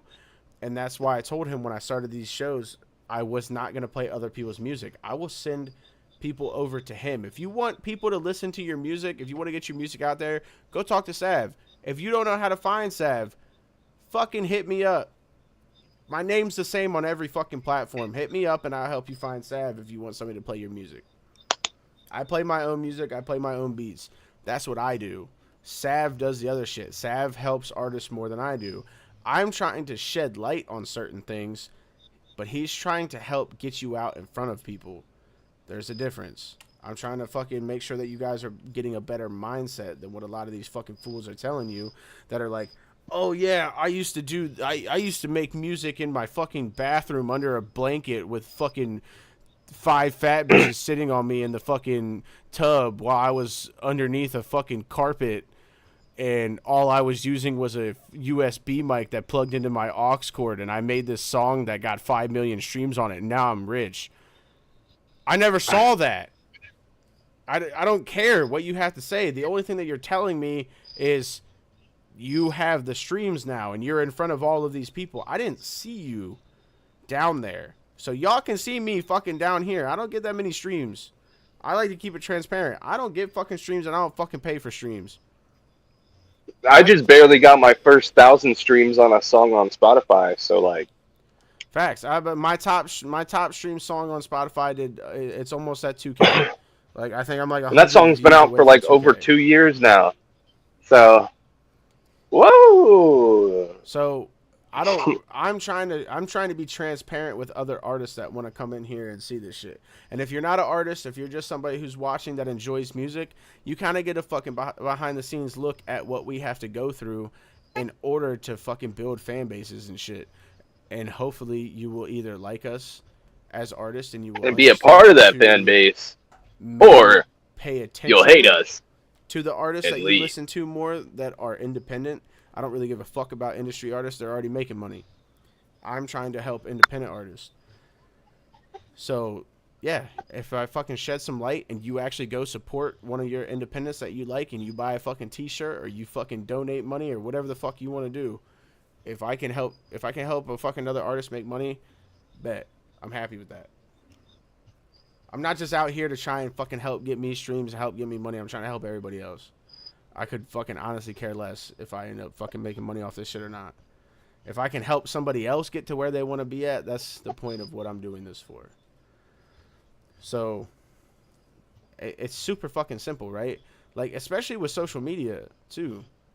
You can take advantage of the fact that you have social media. If you're an artist without an artist page, you're fucking up. You need to have an artist page everywhere. You need to fucking try and get out in front of people. You need to do shit.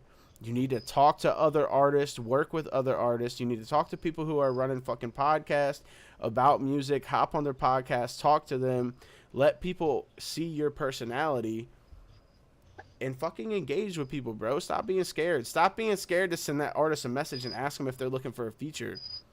Stop being scared to ask artists to be on your shit.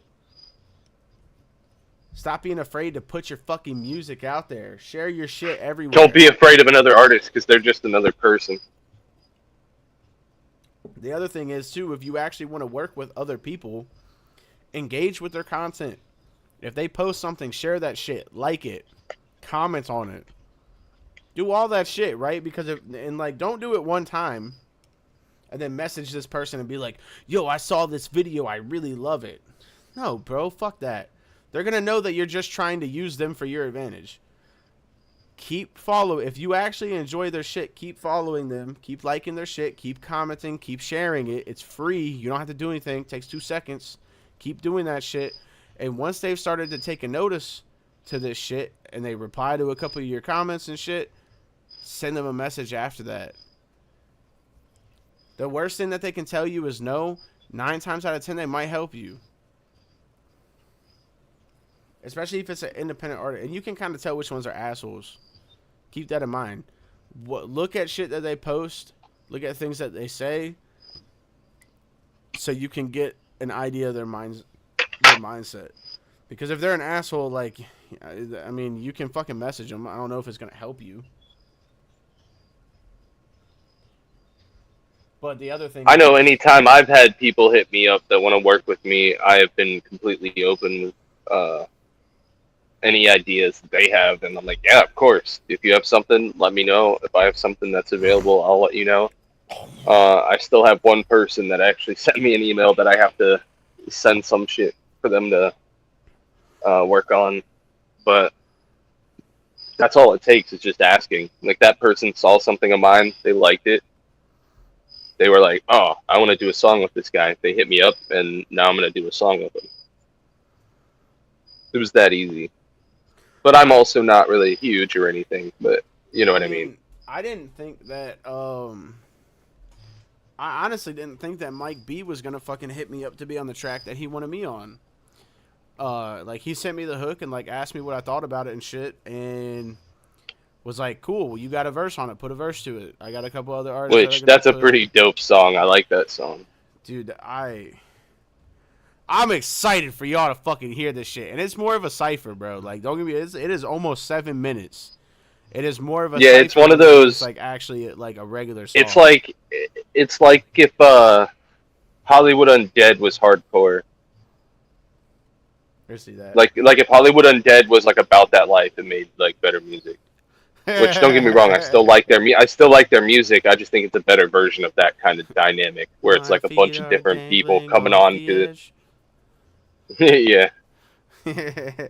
Don't get me wrong, I love them. They're great, but I feel like the dynamic that you guys had on that song was very good. Dude, I mean, Mike killed that fucking hook, to be honest. Yeah, that definitely shined through and made it like a really good, complete song. Especially the way that it tied in at the end, with the way it transitioned into the last person's verse, with the kind of half double hook almost. Which It's a very good song. I'm hoping that he's gonna use the mix that I sent, or the mix and master that I sent him. I mean, like, I know he gave me good feedback on it. I don't necessarily. He didn't really give me a definite if he was using it or not. So hopefully, Yeah, I hope so. I thought it sounded pretty good. Actually, I was really impressed with that shit. I love that. Yo, see you later, Sauce Man. Thanks for hanging out for a little bit. thanks, Sauce man. Sauce, bro. I mean, like, so the other thing is too, like, what other resources are there, right? Because you have taking advantage of live shows and talking to artists that you perform with if they like your shit, if they approach you to fucking congratulate you or talk about like the shit that you were doing, or if they come and give you some constructive criticism. Don't be a fucking dick. Don't take it the wrong way if they're being constructive, right? We got I love through constructive criticism. social media. I mean, like, I know there's got to be some other fucking resources that I'm not thinking of. I mean, the weird thing is, to like, in today's day and age, the best thing is social media. It's always going to be social media. I think word of mouth does work, like doing shows and shit. I know that shit does work. There's people who have like no fans that go on tour and then end up building a fan base because they did a tour. The only thing is, like, I just don't feel like it's kind of like older days. So doing a lot of stuff that doesn't involve social media, I don't think really is the greatest, unless it's like ads. I mean, ads could be a resource that you could take advantage of. I know there's some people who swear by ads. There's some people who fucking hate ads. I guess it really just depends on, you know, what works for you, what you find out. You have to be willing to take those steps if you have the funds to do so. You have to be willing to take those steps and try and see what works for you.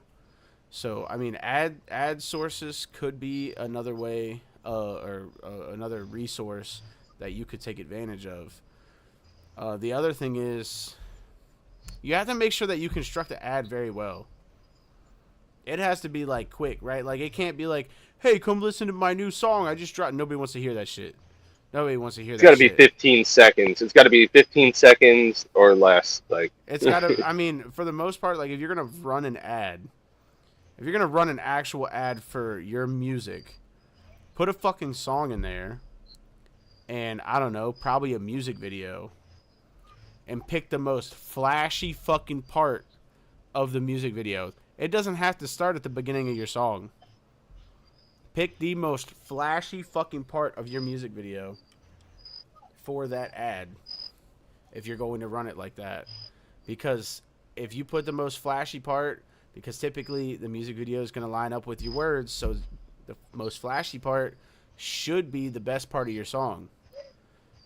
That's going to have people who want to listen to that shit because they're going to hear it right off the bat.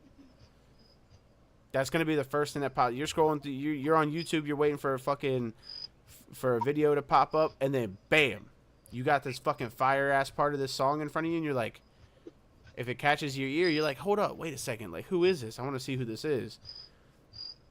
And then all the information's right there. So ads could be another resource to take advantage of. if you plan them out well. And if you're not good at that shit, you might need a little help. If you need a little help. Also, with ads, I recommend definitely running ads in other countries other than the United States. Because most people, if you run music ads in the United States, they're going to look at your stuff and be like, oh, I'm never going to listen to that person, regardless of if they heard it and was like, oh, that's so good. They're going to be annoyed that they're hearing it from an ad and then automatically pretty much hate you. Like, people in the so, US but if you run it in other countries, there are people out there that'll hear the music, and it's like, it doesn't matter if they, because they're not going to come to a show here. So it doesn't matter if you really get them as a fan or not. But if you do get them as a fan, you have a fan base generating you revenue in a whole different country. Well, and like really good ones like that like American music would be places like India, Japan, especially depending on what kind of music you're making. Japan's huge. I mean, really, the other thing is, though, that you have to think about is, like, people in these other countries, if you blow up in another country, and another prime example of this, another prime independent is Russ. The first fucking tour that he did was overseas. The first time he ever toured was overseas because his shit blew up in another country first. If you're fucking trying to market your shit to fucking people here, bro, you just gotta beat the hell out of it. Fuck people here. Fuck people here. Because people here don't give a fuck. People in America are so fucking complacent, bro. They want to hop on trends and shit. They don't care about if the music's actually good or not. If nobody else is listening to it, they don't want to listen to it because they're going to feel singled out. Oh, when nobody else listens to this music, I'm like the only person that listens to it. People are going to think that I'm weird. Fucking pussy. Shut up. Stop crying. If it's good music, listen to that shit. Who the fuck cares what other people think, you fucking weirdo? And people in other countries, they're not like that. People in other countries, if they hear that shit and they think it's good, they're like, yo, play that shit louder. Fuego. Play it for everybody on the street to hear that shit.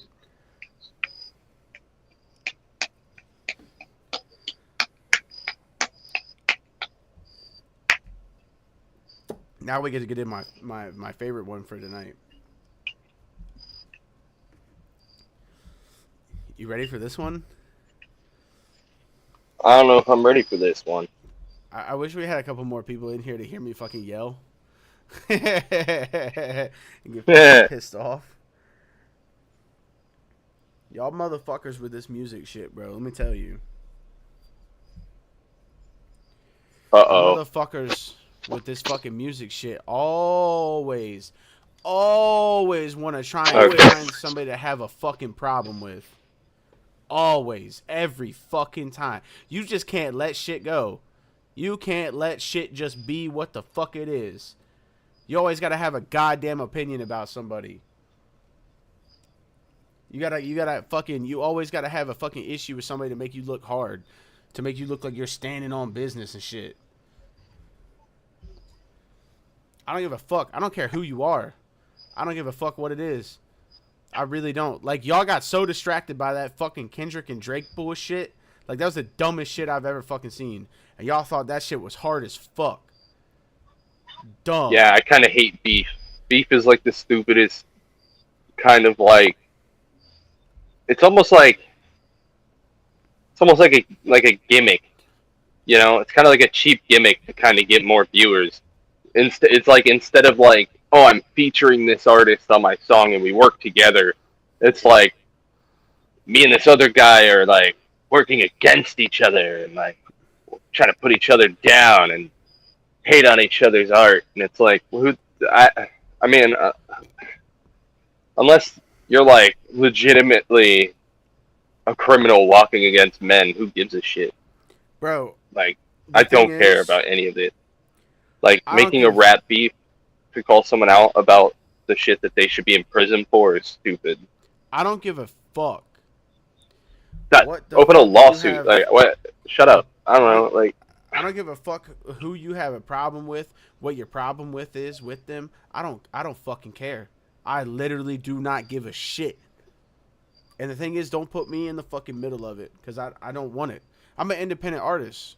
I can walk away from any fucking situation that I want to and still make music because I was making music before I was in a situation that I was never even fucking part of to begin with.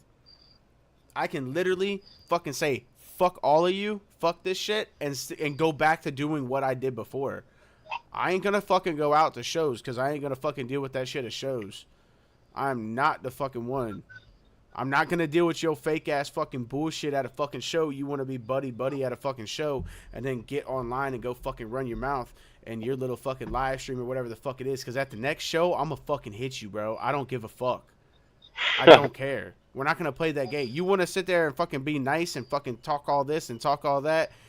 And then when you get back home, it's like, oh, fuck this motherfucker, this fucking pussy ass bitch, blah, blah, blah. You wanna fucking do that shit? Guess what, bitch? I guarantee you we'll be at a show together again. And then what? You gonna act like you didn't say that shit again? Or you gonna sit over in the fucking corner with your fucking tail between your legs because you fucking scared?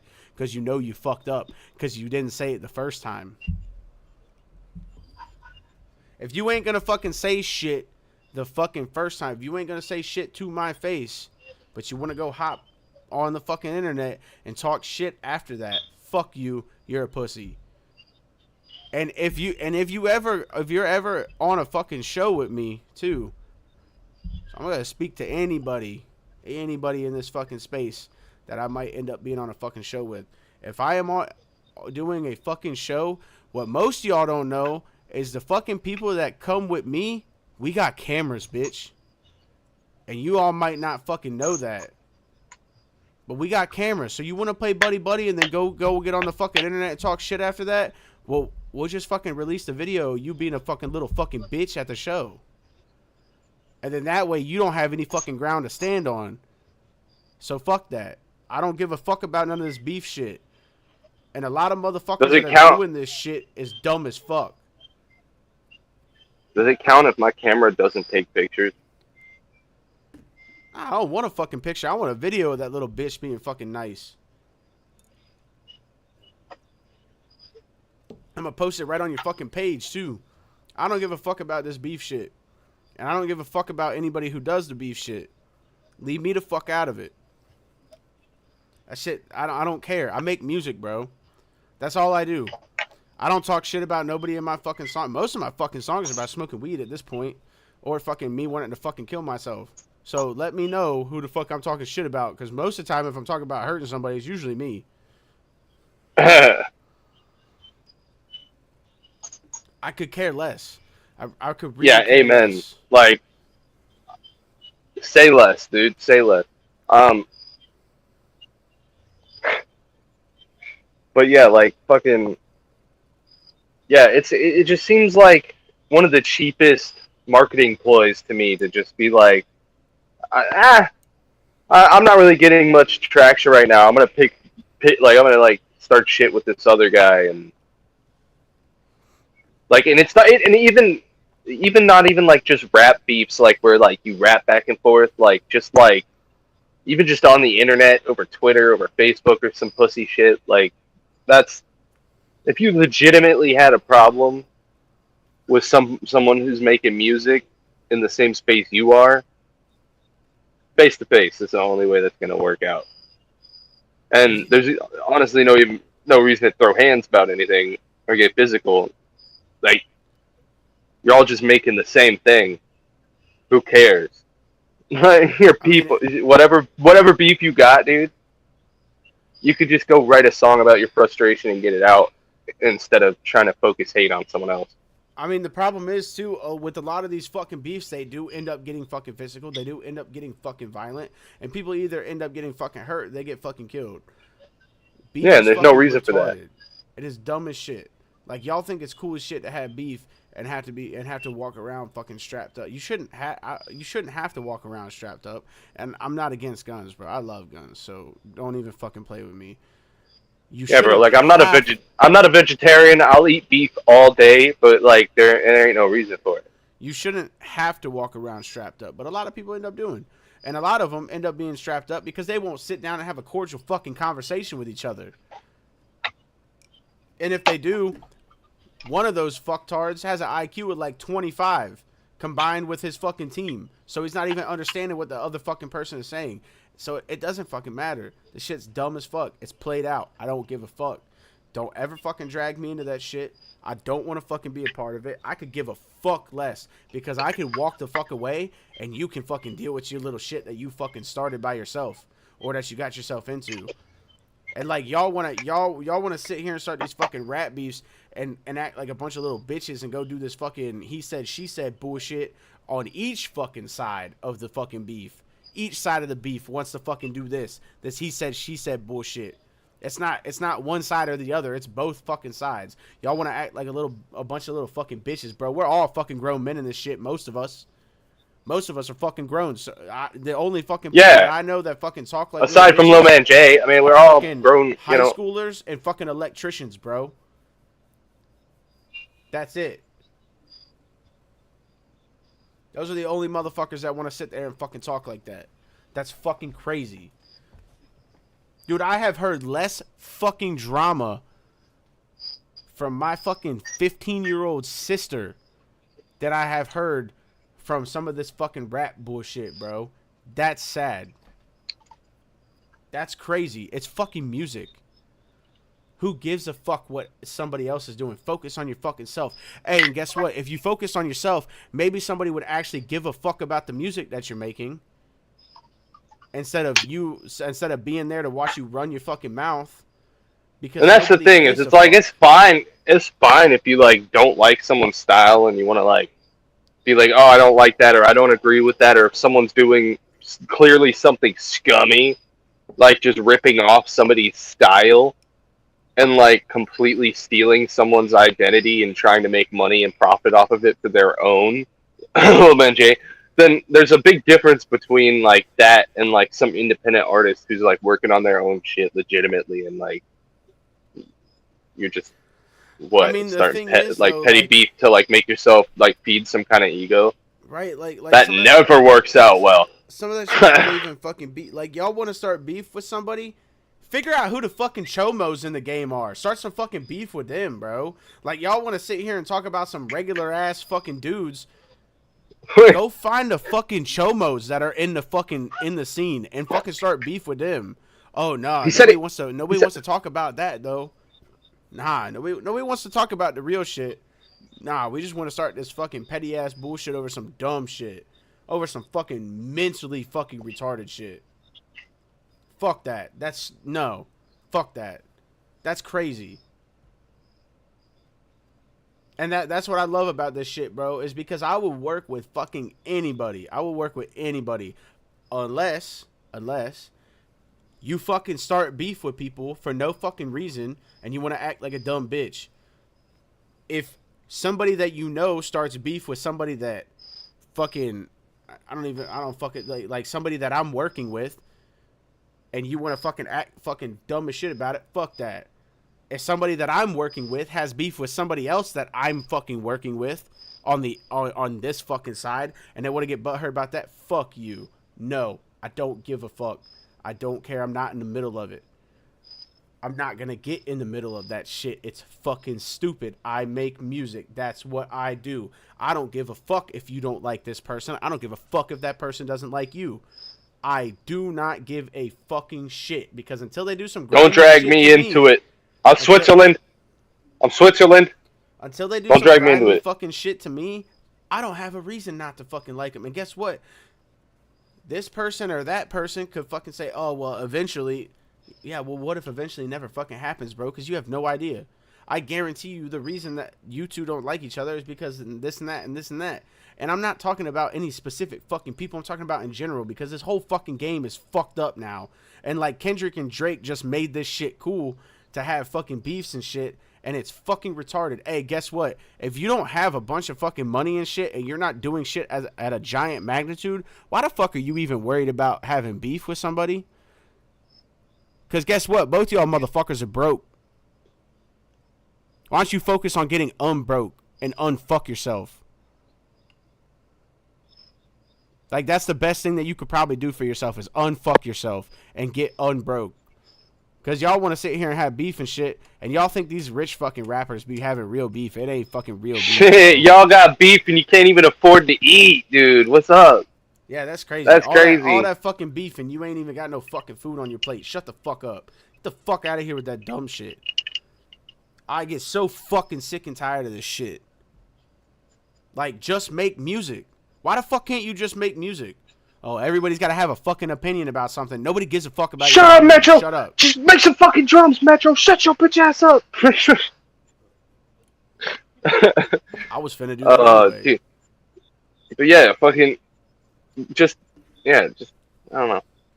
Like, you know it's what crazy the fuck, out there. You know what the fuck I do? I talk to my people.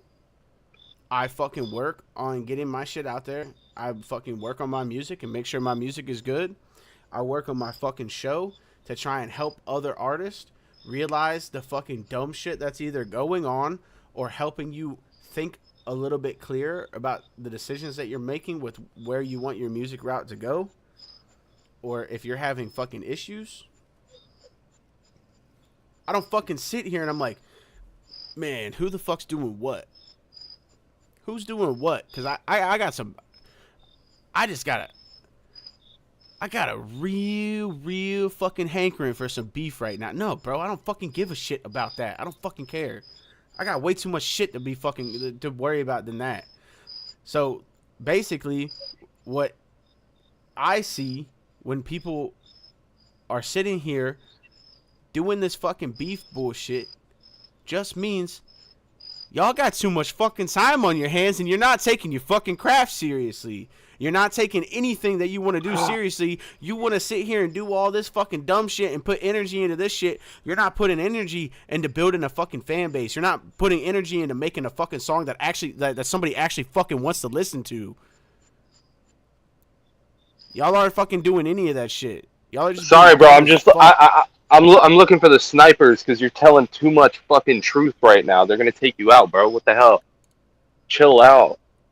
Like, that's too much facts at once. Like, it's fucking crazy. It's fucking crazy. Like, people want to be worried about fucking having beef with somebody and shit and have fucking 0 fucking streams on their shit. That's fucking wild. Yo, you more worried about doing fucking middle school shit than worried about your fucking craft. That's crazy. That's sad. That's sad. That almost says little man syndrome all over it. Y'all got LMS. Little man syndrome. There's actually quite too many out there with that problem going on, honestly. And I quite frankly, look, I'm gonna be fucking 100% honest.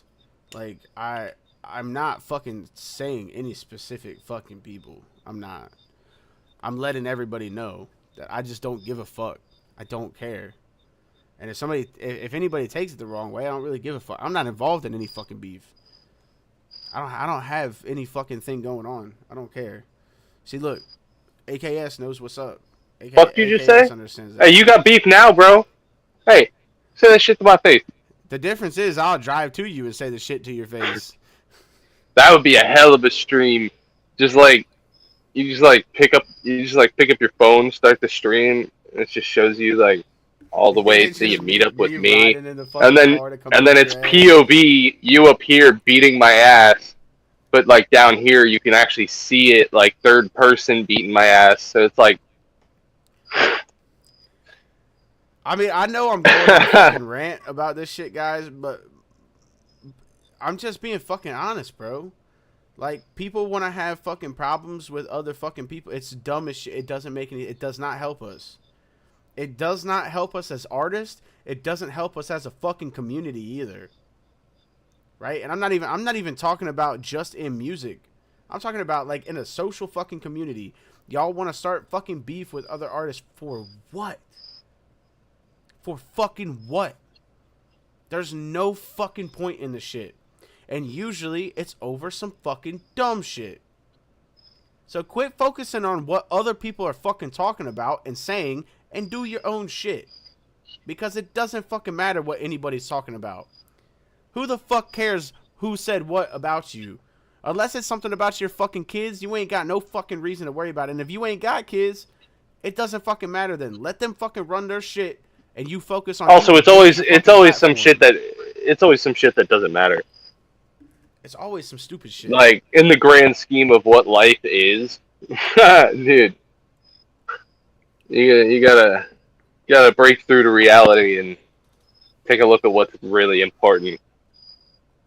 Like, And in longevity, your health is one of those. So starting beef with some random people who could end your life for no reason, it's stupid. Over what? Music? Your ego? Somebody looked at you wrong? You're stupid? What? Like, I don't know. Like, you can't. yo, what's up, Sonny? And it's one thing. It's one thing if you're retaliating to beef and you have no other choice but to like defend yourself. Like, I'm legitimately talking about people who start beef with someone for no reason. Like, I can't think of a legitimate reason other than somebody actually physically assaulting me that I would be like, all right, now I'm gonna beef with you. Now we have problems. Sonny, Like, we're unless they talking actually about touch me. having beef, like, and how fucking ridiculous it is for these fucking grown ass men out here in fucking music that want to start beef with each other about shit that doesn't even have to do with music. And yeah, no, it's just stupid. It doesn't make any fucking sense. There's so many other fucking things that people could be worried about. And I honestly, with the recent trend lately, I fucking blame a lot of this shit on fucking Drake and Kendrick, because they like made it cool to have fucking beef when beef has been known to get fucking people murked. Yeah, no, it's dumb as fuck.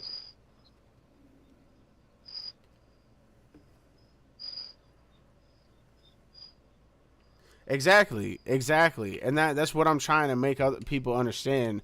Like I said a little bit before you got in here, like, it doesn't fucking matter what somebody else says. It doesn't matter what they fucking say about it. Unless they talking about your kids, it don't fucking matter what the fuck they're talking about. Do your own shit. Worry about yourself, because in the long run, that person that's talking shit about you could be taking a lot away from what you're focusing on. The most important thing, your music, building your platform, getting your shit out there, having, doing everything that you need to do to make sure that you're going on the right direction for your career, because you let some little fuck in your ear that just keeps on fucking going. And fuck that. That's dumb as shit.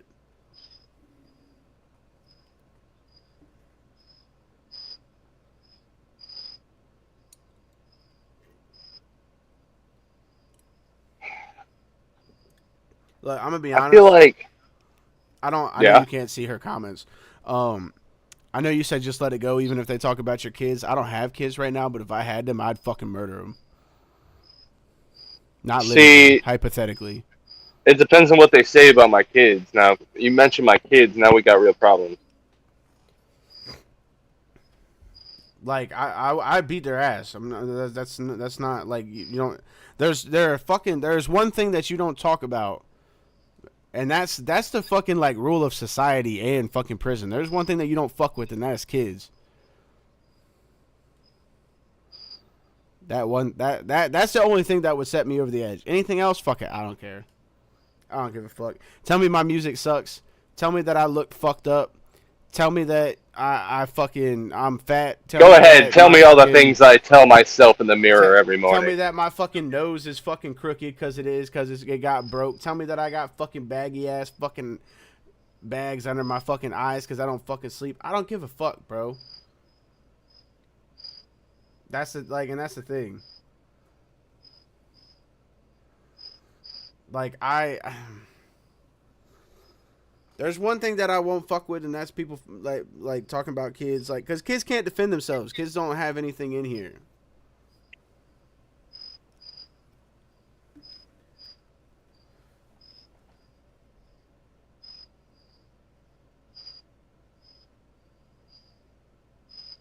Maybe it's like a personal thing based off my own experiences, why I believe that and feel that way. But yeah, no, somebody brings my kids into it. It's like, oh, okay, so like, what color do you like the most? Because I'll like let them know to start picking out like coffins, bro. Like, I mean, if you wanna act up. Sonny said, because I already responded to the one. She said, it wouldn't anger me It would be, oh, you're in the next level shitty person because you're digging deep enough to stab at children to stab. I'm assuming that meant to be stab at children to get a reaction that's desperate. I agree that that is desperate, but there is one thing that you don't do, and that is fucking talk about somebody's fucking kids. Because like I said before, kids can't fucking stand up for themselves. And kids usually don't have a part in this shit. So if there is one thing that I would say is worth having a beef over, and I haven't said that there has been anything worth having a beef over other than that, would be if somebody is talking about your fucking children.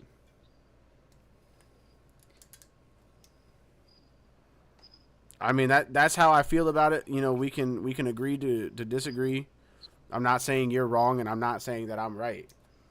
But if there's one thing that I feel... Well, yeah, because there is no wrong or right. That's all just an opinionated thing based off of what one person would do in their own situation of it happening. So there is no wrong or right answer. It all depends on who you are to how you're going to react to that. Is there a morally right answer? Probably. But the problem with blocking them and reporting them to treat it as a threat is it doesn't really matter. If you look at the state that fucking social media is in, it is bad. We have fucking chomos on YouTube talking about fucking doing disgusting fucking shit to children. So like the whole block and report them thing. No. I ain't gotta do that. Like I said, I don't have kids. I do. If I did have kids and somebody said that shit, I ain't gonna fucking talk to them. I'm not going to respond to them. But the next time that I see them, they probably ain't coming back with a couple fucking teeth. I can guarantee you that. And I'm not talking like I'm a fucking badass, like nobody can beat my ass, but I can guarantee you I'm going to knock a couple of them out before they fucking beat my ass if they can. I don't give a fuck. There's just some things that you don't fucking touch, and that is one of them. Physically and figuratively. I figured I had to fucking make that known. But no, I mean, my whole thing is beef shit is dumb as fuck. Fuck beef. Do you. Quit focusing on what the fuck other people had to say. It's dumb as shit. Doesn't make any fucking sense. Because I guarantee you, you don't have hardly anybody fucking following you.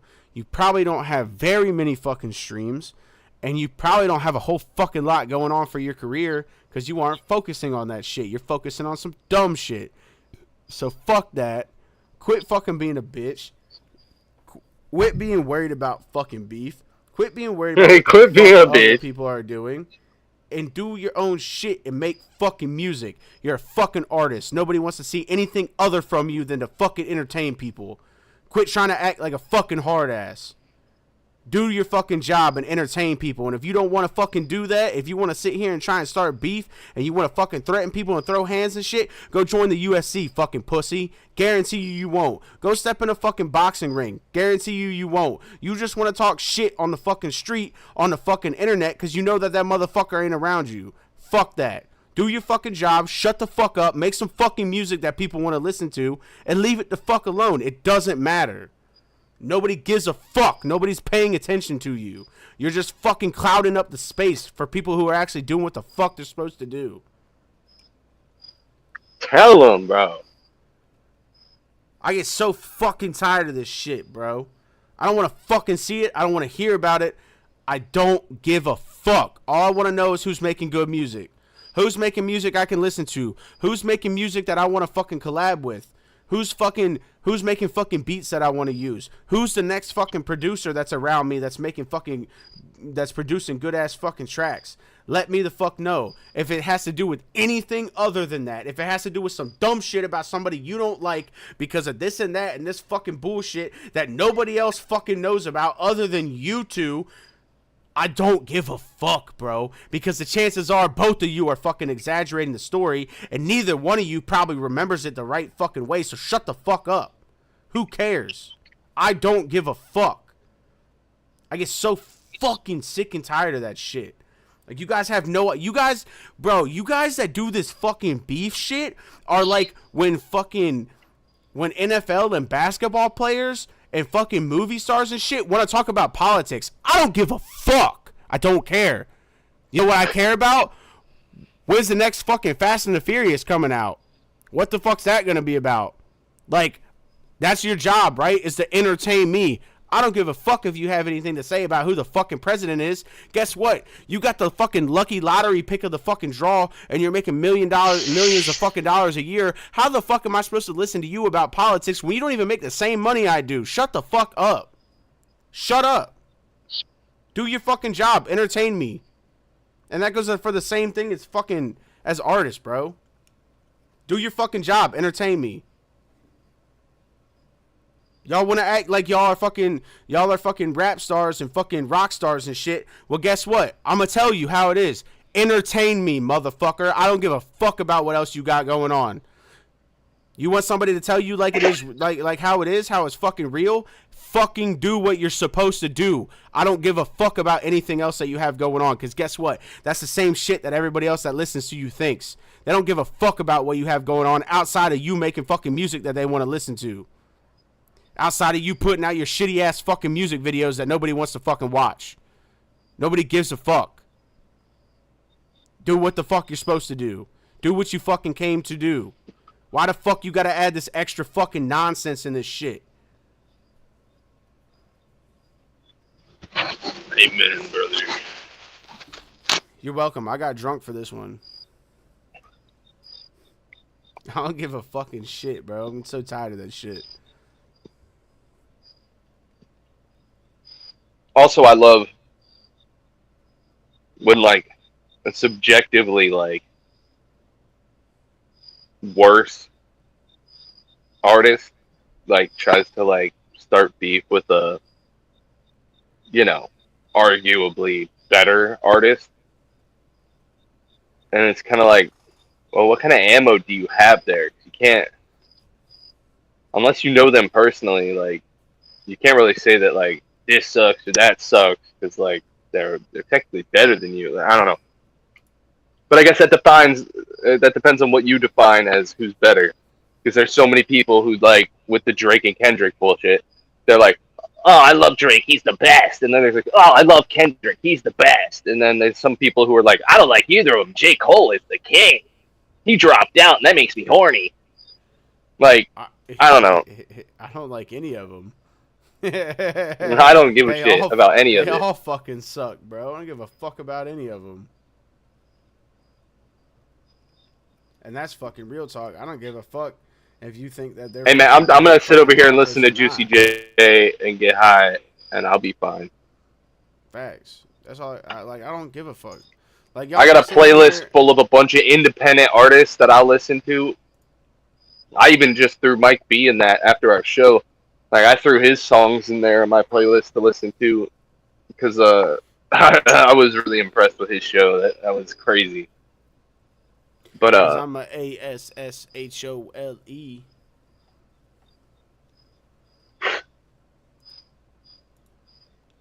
Yeah, I don't give a fuck, bro. It's dumb as shit. And I feel like just a lot of people don't understand how destructive that shit actually fucking is. They always want to fucking they always want to do that shit. They always want to start that shit, and it just doesn't fucking make any sense. And people fall into that trap every time. They get baited with it every time because they see these two different names of people that they might know, and they're like, "Oh, what? Oh shit! I need to check this out." I've been conditioned my whole life to be super invested in the personal life of these people who mean absolutely nothing to me, or I mean absolutely nothing to them either. Like, you know, it's like, okay, cool. Yeah, that's why I try not to get parasocial about it at all. I don't give a shit. I'm not going to involve myself in any kind of beef. If I like your music, I'll listen to your music. I know I'll never know you personally, so who cares? Leave it at that. Leave it at that. It's so healthy to do that. Just leave it at that. I mean, like, I lost my fucking train of thought. God damn it. Ah, my bad, brother. Damn, that was about to hit on a really good topic too.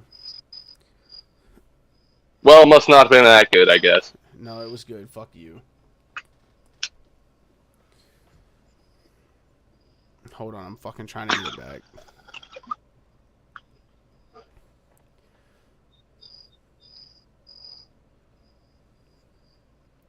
Like people like what, and like the other, this is the thing that people don't understand, right? Is like you see these fucking rap beefs going on and shit, and how fucking disrespectful is that to you as a fucking fan? Because now you have to sit here through these two little motherfuckers going back and forth, or how many ever people are on their fucking. Oh, and they teams or in their expect you. camps. They expect you to choose a side. Like, Yeah, what? they expect you to fucking choose. Like, who the fuck's loyal with me? If you listen to this other person's music, you don't fuck with me. Like, no. Fuck that. Fuck that. What y'all don't understand is y'all are fucking disrespecting your fans by taking time away from your fans that you could be making a new song for them to listen to. Engaging with them on fucking posts that have to do with your fucking music. This shit is about you, bro. This shit's about you. So you're gonna fucking take time out of your schedule, out of what people come and fucking like are around you for what? For some dumb fucking bitch that fucking said something you didn't like? You're gonna fucking disrespect your fans by taking time away from them? What? The fuck? Nah, couldn't be me. And now they But have to I don't see have any this fans, shit so every I single don't. day when they open up their fucking Facebook, when they open up their Twitter, when they open up fucking YouTube Shorts, when they open up Instagram, when they open up TikTok. Now every fucking time they open any kind of social media from you, they have to fucking see this bullshit. I guarantee you most of them don't want to see this shit. Because most of them don't give a fuck. They're not you. They don't care what the fuck you're going through. Guess what? If that beef that you got yourself caught up in, if you get fucking killed by that other motherfucker, I guarantee you your fans ain't gonna say shit. They're gonna be like, damn, that's sad. And they gonna fucking move the fuck on. Their world's not gonna stop because they don't fucking know you. They don't care. You're a fucking entertainer. So you're willing to fucking throw that shit away, and then all these people are just gonna roll right past you after that, right? These people aren't coming to your funeral. Bitch, you ain't Biggie. You ain't shutting down a fucking highway for your funeral. You ain't shit. You got fucking a 3 fucking squad car fucking motorcade taking you to the fucking shit, bro. And they're just gonna push you in a fucking hole. All because you wanted to fucking try and get smart about some dumb shit. Look at you. 6 feet deep. 6 feet deep when you could have been fucking six albums deep. You fucking dumb bitch. That's like the craziest shit. That's the craziest shit. And I don't really care like if nobody fucking like enjoys this side of the show right now, cause like we gotta touch on fucking nitty gritty shit. If y'all if like you independent artists actually want somebody to fucking talk about shit and like stand out for independent artists and to like make a fucking difference, somebody's gotta fucking talk about it, and nobody's talking about it. I'll talk about it. I don't give a fuck. What the fuck y'all gonna do? Try and start beef with me? Guess what? Oh, look at that. I can't see you. Now I'm just making music. In my own fucking space like I was before. Weird how that fucking works, isn't it? I don't give a fuck. I can shut everybody the fuck out. I've already fucking done it before, and I still did the same shit that I liked. Because guess what? I got my fucking camp right here. That's it. That's all I need. I don't give a fuck. All the extras is great. If I can build relationships with other people and make good relationships, great. Fucking awesome. If I can do some shit that fucking helps me and meet some fucking cool people and help them out, I would do that. But as soon as it fucking turns into something else that it's not supposed to be, nah, fuck you, I'm done. I'm gone. Y'all lost that fucking chance. Because now I'm not going to fucking do features with nobody. I'm not going to do collabs with nobody. None of y'all motherfuckers are getting any fucking mixes and masters. None of y'all motherfuckers are getting beats. You ain't getting a fucking thing. You know what the fuck you getting? You getting this, bitch. Get the fuck out of my face. That's what you're getting. I don't care. I don't give a fuck if you go to fucking... If you think that you're going to go on BeatStars and buy one of my beats, bitch, I'll take all them motherfuckers down because you wanted to do some dumb shit. Now nobody can have them. Good job, dickhead. The only people that can get them are the people who fucking email me and I vet.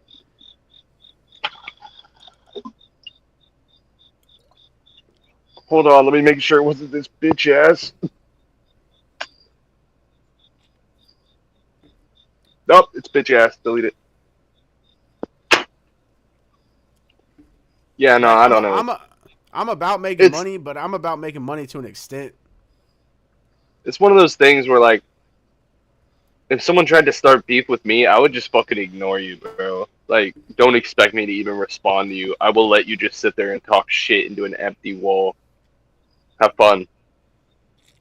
I don't care. I have nothing to prove. I'm just gonna make music and do what I do. I don't like. That's it. I don't have time for negativity like that. And that's how it should be. That, or you're gonna fucking. I'm gonna sit there and I'm gonna laugh at you talking shit, and I'm gonna fucking come on your shit and I'm gonna troll you the entire time. And I don't give a fuck if it makes the situation worse, because I will hop on your shit and troll you every single fucking time. I'll be saying the dumbest shit, bro. The dumbest shit. Me and Leaf already did this shit last night just for fun. Bro, I got really good at this shit. I don't care.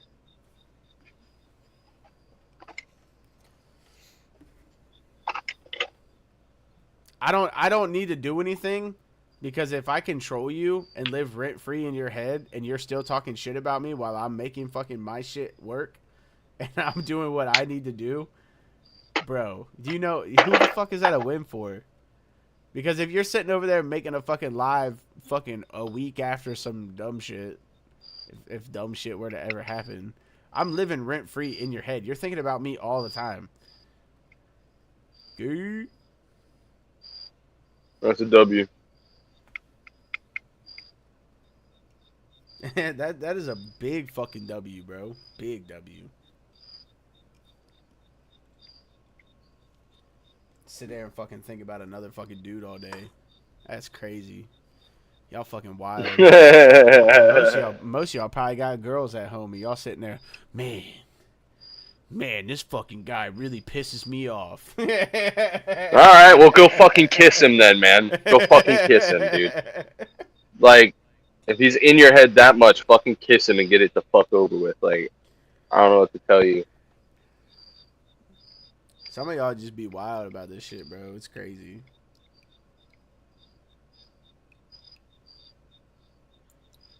I don't know. I know I said my piece on that shit. I do know that I feel too tired to really have too many opinions today. But I do know that stuff like that definitely pisses me off. It's just like a waste of time, and I hate hearing it. See, and but anyway, what we y'all probably don't know is that when it comes to this music shit, with me and Leaf in particular, it is me and Leaf. And I don't really have to say a whole lot of shit, because Leaf knows pretty much everything there is to know about me. That motherfucker knows everything that I have. That motherfucker knows every song I have. He knows what I know, because I fucking tell him everything that I know. I know what he knows, because I listen to him Vice tell versa. me what he fucking tells me. Some of his shit's a little bit more intellectual than my shit. My shit's a little bit more handling shit. Go ahead and say that. But if anything ever happens to my boy, he knows he has to make one fucking phone call. Because I don't give a fuck about anybody else in this shit. Because if I stop making music, that motherfucker's still around, bro. And most of y'all don't fucking realize that. Like, most of y'all might just think, like, we just some dudes that fucking collab on some fucking tracks and shit together. And that's not what it is. Y'all have no fucking idea. No fucking idea. And y'all probably have no idea that if you ever take any shit to him about me, yeah, good fucking luck, bro. You fucked. You done fucked up. we already had somebody fucking try that. And he done fucked up. And now he's fucking casted the fuck out. And he will be casted out forever, bro. Fuck that guy. And guess what? He was the only person in the world, the only fucking person in the world that I've met so far that thought that he could talk shit about me to that fucking man right there. Crazy. Only fucking person. only fucking person I've met so far that thought that. Because we don't really give a fuck. We don't need friends in this music shit. We got each other's shit. We cover every fucking genre between the two of us. We don't need any more than that. What the fuck else do I need? But you realize everything There's a is vocal I electronic need now? that I can't do, he can do. If there's something he can't do, I can do it. Like, most of y'all motherfuckers that think that you play instruments, y'all are so special. I used to play an instrument. I don't fucking play instruments no more. I don't need to. Everything's digital. Can you get the exact same sound out of it that you can with somebody who fucking plays shit? Not really. I mean, depending on what software you have, you can, yeah. Absolutely, 100%. Now, the thing is, Depending on if you're him or not. I have every single fucking music theory class under my fucking belt. I know how to fucking build a song from start to finish. I've done it. I don't fucking need anybody to play instruments for me. If I can have somebody do it, bet. But if I had to pull out of this shit, if I had to back away from every motherfucker that ever wanted to fucking work with me because of some fucking dumb shit, because I don't want to fucking deal with other people's fucking nonsense, I know that me and that motherfucker can get everything that we want done. I could start an entire fucking band with just me and him. It doesn't fucking matter to me, bro. And that's what a lot more of you independents should understand. That's why it is so much fucking more worth building relationships than it is burning them. Because every time you burn a relationship, you never know if that fucking person could have had something to help you if you're not fucking taking the time to do everything yourself. Because some of you fucking artists out here are just prissy little fucking vocalists that don't want to learn how to do anything else. And I'm not talking about the ones that can't afford to go out and get the fucking equipment to do this shit. That's not what I'm talking about. I understand you struggle. I'm talking about the motherfuckers that have the fucking means to go out and get the shit and learn how to fucking do it themselves and won't fucking do it because they're just like, nah, I just do the vocals. I just ride the beat. Fuck you, bro. You just ride the beat. You want to call yourself a fucking artist. Yeah, man, I'll just ride the beat that you made and then ask for it for free. You know, and not want to have to pay for it. Yeah, and that's like another thing. Like a bunch of fucking like a lot of y'all fucking be scamming fucking producers and shit, bro. Y'all are fucking sick. Fucking sick, dude. And I can say that from the perspective of someone who is a producer and also an artist who puts out music himself. Facts. There's a reason why when I send my sample packs, I send you a 30-second fucking clip. That's all you get, bro. You don't get to listen to the full track. You get 30 fucking seconds. You get before the hook, and a little bit after the hook. That's what you get. Now, if you want something free, you can check out my free for profit beats on my YouTube channel. But that's a whole different type of thing.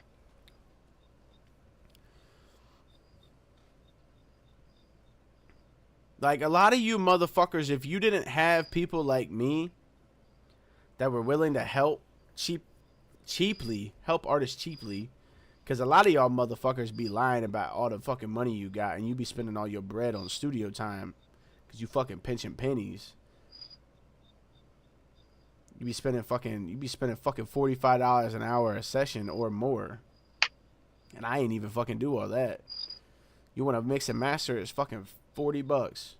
You want a fucking complete song from start to finish, it's fucking $150. That's crazy. That's saving y'all motherfuckers money, cause y'all fucking can't get it together. Y'all motherfuckers act like it's so hard. If fucking people, if y'all couldn't get a hold of a fucking producer, if you couldn't get a hold of somebody who makes beats, if you couldn't get a hold of this person, if you couldn't get a hold of that person, you be fucked, bro. And I guarantee you'd be one of the first motherfuckers that wants to start shit with people and burn bridges. You be one of the motherfuckers that have a fucking producer do some fucking great shit for you, and you'd fuck that relationship up, and you wouldn't fucking pay him, or you scam him out of all that shit. and you burn that fucking bridge, and that producer won't ever help you again. And guess what? That producer could be the next motherfucking Mellow. You have no fucking idea, bro. No fucking idea. And y'all just be running around acting like it's okay, but that's because y'all don't actually care. Y'all don't give a fuck. Y'all don't understand that this is a fucking business. Y'all treat it like a fucking playground. I want a handout. I want it to be easy. I don't want to work for it. There's a reason that they call it the fucking music business, okay? And here's the other thing. There's two different businesses. There's the music business, and there's selling yourself. And I'm not talking about selling yourself like selling your soul and shit. You have to market yourself to your fucking fans. That's what you gotta do. And half of y'all can't even fucking do it. Most of y'all be running around here acting like this shit's fucking easy, acting like it's okay. Like, oh, the streams are gonna come one day. I'm gonna keep selling these fucking drugs and shit because I ain't got no fucking money, but the streams from the music gonna come soon. No, the fuck they're not, bro. You ain't doing shit. You ain't doing a fucking thing, bro. You acting like this shit's just gonna happen just cause you got some fire bars. Just cause you got some fucking heat. Nobody fucking cares about that shit. I've heard some fucking dog shit songs that have fucking just blown the fuck up. It doesn't matter how good your shit is. Y'all fucking don't want to realize that shit. I've said this before in fucking Sav Stream, and I'll say it in my own. There is a fucking reason, and I don't give a fuck what anybody has to say about this. I really fucking don't. I do not smoke before I get on stream. I do not smoke while I'm on stream. I do not smoke when I'm fucking working on fucking music for people. I don't smoke when I'm working on my own fucking music. I don't fucking smoke when I'm doing marketing. If I am doing anything that is related to my fucking music business, I am not smoking. Why? Because it's a fucking business and I take the shit seriously. That's why. That's how I feel about it. I'm not saying that weed is fucking bad for you. I'm not saying that getting high is fucking wrong. That's not what I'm saying at all. I'm saying I take my fucking business so fucking seriously that I am making sure that I am in the best mental state at all fucking times. That's what I'm doing. Right? I'm sipping on a little bit of fucking drink. But I'm not getting fucking sloshed fucking wasted either. I understand control. Control? What is that? I'm a big fucking boy. 2 fucking drinks ain't gonna do shit to me, bro. Not in a fucking 3-hour fucking stream. Especially right after I fucking eat dinner and shit. Y'all have no idea. This shit just, like, y'all don't get it. Y'all really don't get it. Y'all be sitting there fucking burning fucking blunts down all fucking day long. Wondering when the fuck the streams are gonna come, wondering how this shit's happening, wondering this and that and this and that and this and that. Maybe if you had a clear head when you were trying to think about that shit once in a while, instead of fucking smoking every goddamn day because you actually have a fucking addiction. Because I guarantee you, most of y'all be like, I can stop smoking whenever the fuck I want. No, the fuck you can't, bro. Then why the fuck you smoke every fucking day? Why the fuck you high all day? And I'm not talking about fucking hitting a bowl once and fucking catching a buzz and fucking feeling good, just relaxing yourself and shit. I'm talking about when you have to sit there and smoke blunt after blunt or eat edibles or fucking hit a fucking pin all fucking day and y'all just want to be fucking high as shit all day. You got a fucking problem, bro. And you got to speaking of that, inside yourself hold to up. fucking fix that shit.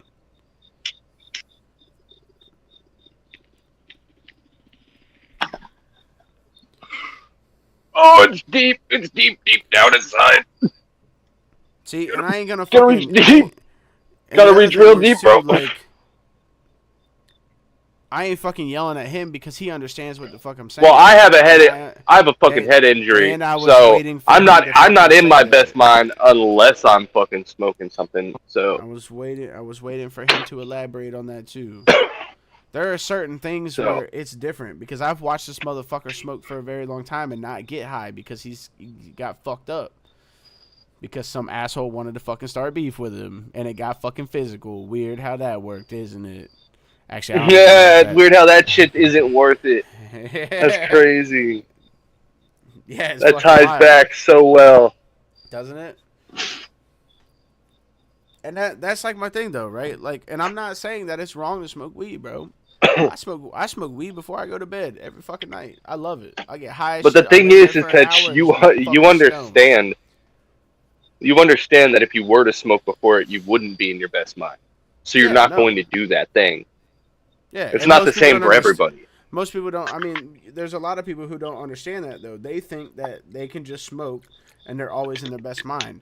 But when they think they're in their best mind, you're looking at them and you ask them a question, they're like,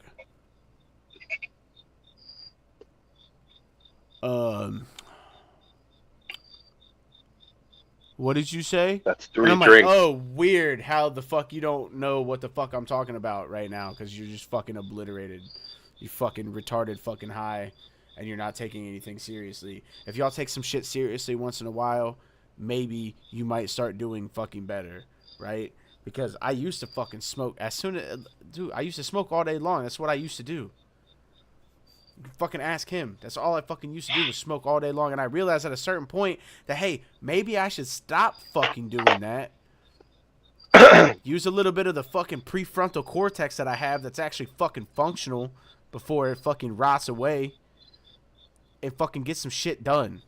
And most of y'all probably don't. Most of y'all don't even understand that shit. Most of y'all have no fucking idea. Most of y'all have no idea that there are fucking problems from fucking smoking tree, bro. And I've already talked to fucking Leaf about this. I'm almost fairly fucking sure the reason that I have a problem with fucking anxiety and social anxiety is because I used to fucking smoke all the fucking time at fucking 12 years old when my brain was still developing. Guess what? Introducing those fucking chemicals when I already had fucking chemicals that were doing fucking crazy shit that were trying to figure this shit out. Yeah, it probably fucked me up pretty good. Because there was a certain point in time when I remember that shit just flipped.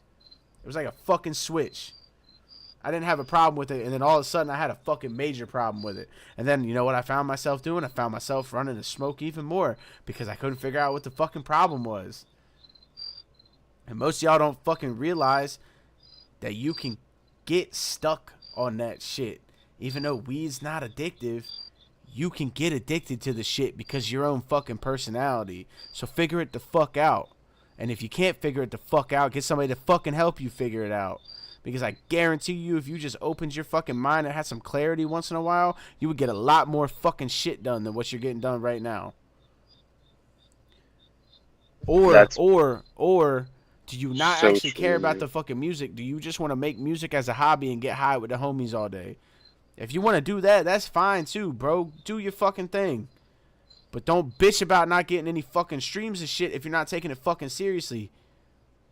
If you're just a fucking hobby artist, be a fucking hobby artist, bro. But don't fucking come and bitch That's about fine. It's fine. If you want to just do that, that's fine. Like, but, Trust me, we know one of just don't those. We know a complain. fucking great fucking hobby artist. Great. All Yeah. he ever fucking did was ever play covers. And waste time and never make any original music. So if you want to do that, that's okay, right? Like, if you don't actually want to do anything with your fucking music career, do that. Do that. Leave room for us, bro. Because we're doing the right shit. Like, we're doing the right shit.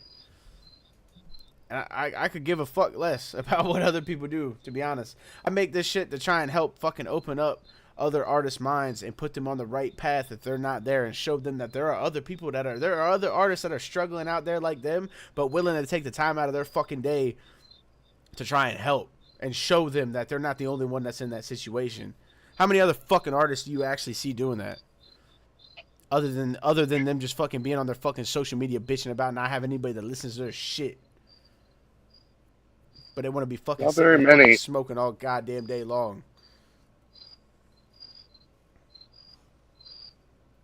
Never having a fucking clear fucking mental state to actually fucking focus on the shit they need to focus on. It's fucking crazy, isn't it? It's wild how that shit works. I can 100% tell you right now that most typically if I smoke, if I get high as fuck, I don't want to do shit. And I'm not going to do shit. You know why? Because that's how I relax. Because I haven't figured out how to fucking relax any other fucking way. My brain's working 24/7. So unless I am fucking retarded fucking high to the point where I can't fucking move, I'm not relaxing. So you tell me how the fuck that makes sense. That y'all motherfuckers just be high like that all goddamn day and then bitch about shit not getting done. It's weird when you think about it, right? Because it actually fucking makes sense. It makes sense that there might be a reason why you don't fucking do anything and want to get shit done. But hey, your favorite rapper told you to smoke weed all the time, right? Your favorite fucking industry fucking artist that it don't give a fuck about you other than if you listen to their shit to make them bread told you to fucking smoke all day. Damn, bro. Weird. Weird how that fucking works. It's almost like y'all praise fucking Snoop Dogg for smoking weed all the time, and Snoop Dogg didn't even smoke weed until after Homeboy got out of high school. That's crazy. That's crazy. I don't even think he smoked until he got out of fucking jail the fucking first time.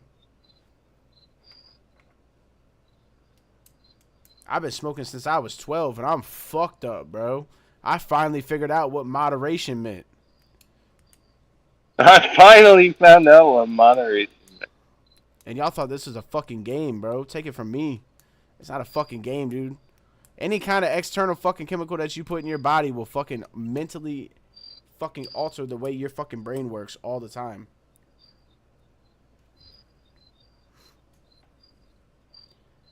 It took me motherfucking 13 years to find moderation. That's disgusting. That's fucking crazy. And you got all these fucking other... There's this one fucking dude on Facebook that always be posting fucking videos about fucking that shit.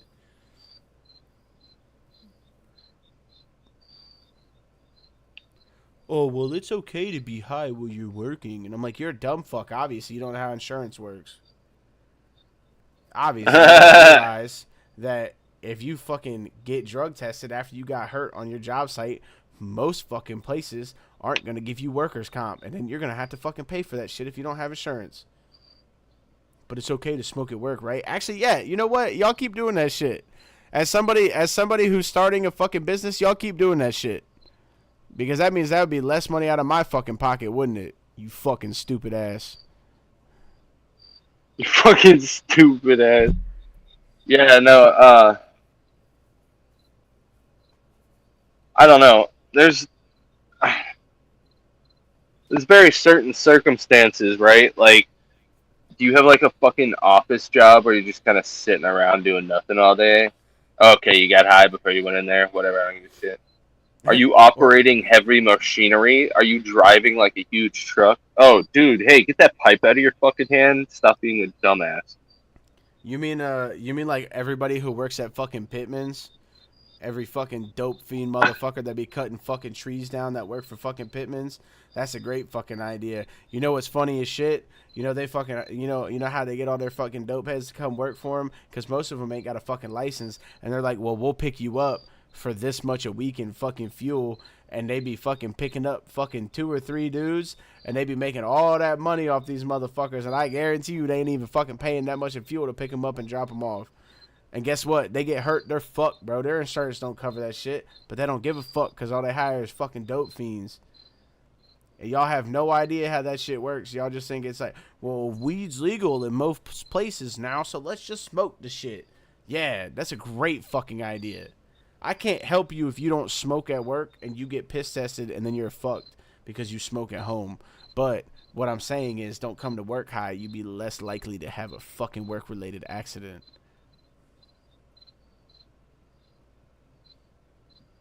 There are certain times that you need to have a fucking clear head to do shit. And I'm not saying that I'm fucking perfect either, but I finally realized, like, hey, it's not a fucking good idea to do that shit. I think that shit happened when I was in the fucking union. And I guarantee you if I got hurt, I probably would have got paid because the union's a bunch of socialist fucking bullshit. But when you're putting a fucking 200-300 pound fucking steel fucking beam in the ceiling and you're fucking high as fuck, and you gotta make sure that you're every fucking step you take, you gotta make sure it's right, or else you're fucked. There comes a time when you realize, like, hey, maybe I shouldn't fucking do this. Maybe children like to fucking do this all day, but a fucking adult that has responsibilities probably should not do this, especially when they're at their job to take care of their fucking kids or take care of themselves. Maybe there's a fucking time and place for that shit, right? I mean, I know this like isn't when fucking you're relaxing at home. related. It was at first. It wasn't first. I swear to God, dude. I swear it wasn't first. I mean, it was. Like I said, I don't give a fuck what people do in their free time, but I feel like there's a lot of artists that don't actually fucking take the shit seriously, and they just want to be the fucking life of the party and fucking smoke and do drugs all the time instead of fucking actually focusing on building their career, and that's fucking crazy to me. That's crazy. Like, you never have a fucking clear head, but you expect your fucking career to take off when you're the only person who can build your fucking career. So if you're sitting here just getting fucked up all the time and nobody else is there to make sure that you're doing what you're supposed to do, so now you just fucked up all the time and you're not doing anything. You're just going in the fucking booth and you're making fucking music. Cool. That doesn't fucking help you get to where you want to be at because you want to be fucked up most of the time. That to me is just crazy.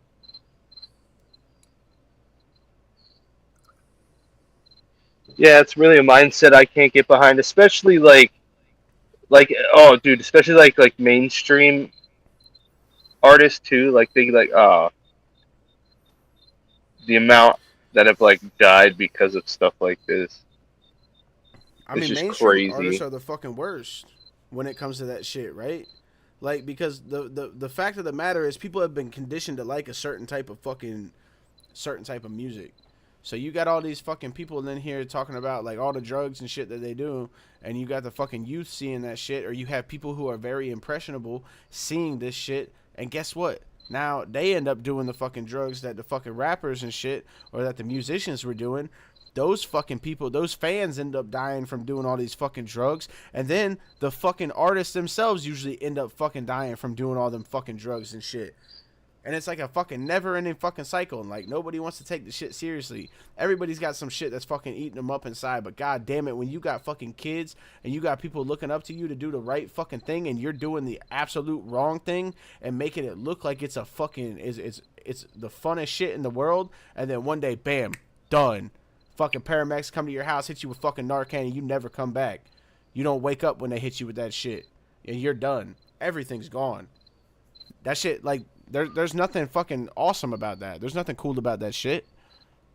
There's nothing cool about this fucking mom's fucking teenage kid that fucking them and their friends went and got some fucking drugs and went to a party and fucking accidentally overdosed and fucking died in the middle of the woods somewhere. There's nothing fucking glorious about that shit. Nah, it's fucking it's killing people. It's killing the youth. It's killing the community. Like, socially, we just accept this shit, and I'm fucking tired of it. I'm not going to accept that.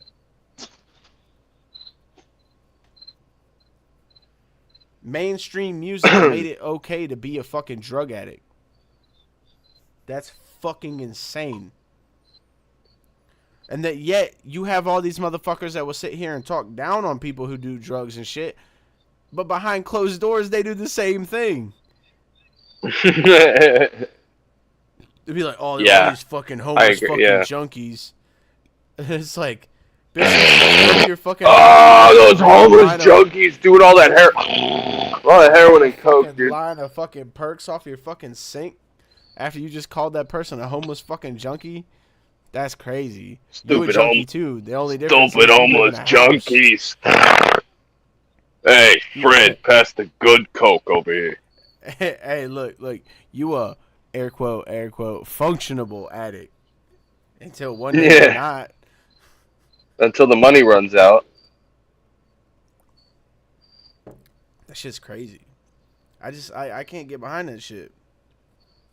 Like, I never listened to Mac when Mac was like a big thing, right? Like, I found out Mac died when I was in fucking basic, and what was it, 2018, 2019? Something around there. It was like 2018. When Mac fucking died, I had no idea, bro. I never listened to Mac. I had no idea. I heard that fucking Donald Trump fucking song or whatever, and I was like, oh, okay, like, this isn't the greatest shit, right? Like, I was like, I don't really like this shit, whatever. I heard Mac died, and I was like, oh, well, like, I don't know who the fucking Mac Miller was, but it is what it is. Now, I listen to Mac Miller all the fucking time. Mac Miller had some good shit to say, especially in his last couple albums. He had a lot of good shit to say. Once he started getting into his more fucking intellectual and, like, deeper shit, he had a lot of shit to say. And I felt bad after that because I realized, like, once I dug a little bit more into Mac Miller, that he was an addict at one point. Yeah, and he fucking ended up getting clean and he was doing great. And right before he was getting ready to go on tour for one of the albums that he dropped, he fucking went to fucking celebrate and they were, like, doing some shit. And then, bam, he didn't fucking wake up the next day. After he had spent all that fucking time and effort and work into fucking doing better for himself. And then that last fucking time, that last time, somebody put them fucking drugs in front of him and he was done.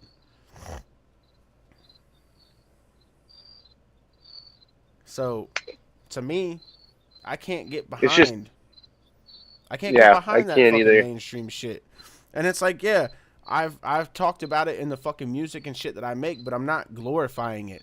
I'm introducing you into me. I'm introducing you Also, into the shit that a lot of I the do. times I'm I not telling mention you to stuff go like do that. it.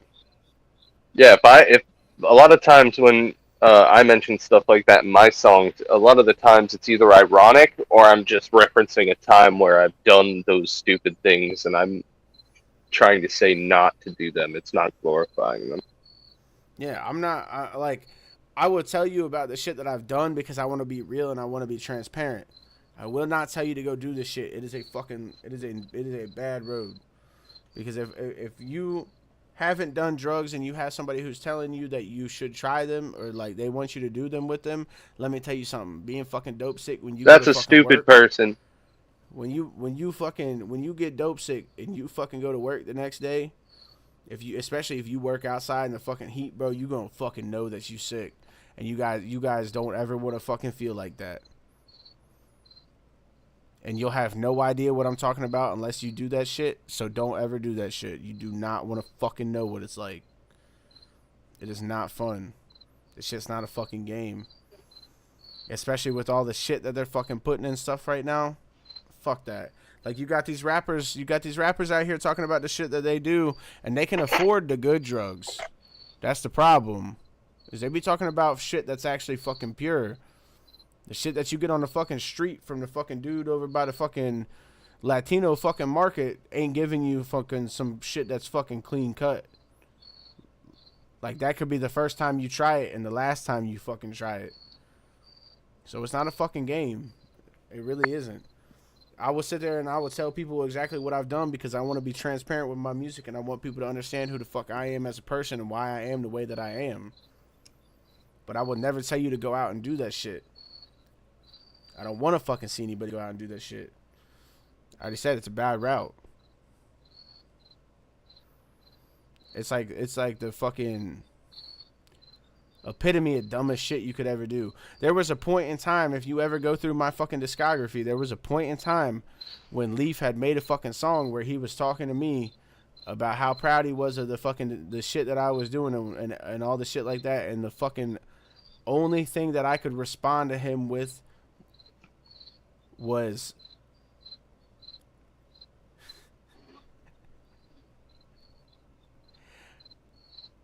oh fuck, I don't think I care if I overdose, but I can't let you find me laying there motionless.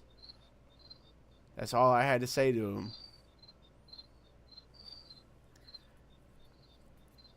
Or fucking, it's an overdose. I don't think I care if I die, but I can't let you find me laying there motionless. Beautiful brain turn to mush. Fighting the demons lurking in the brush. I fucked them up, they keep coming up. There was a time when he wrote something to me that was actually fucking beautiful. And the fucking thing that I wrote back to him was a fucking tragedy.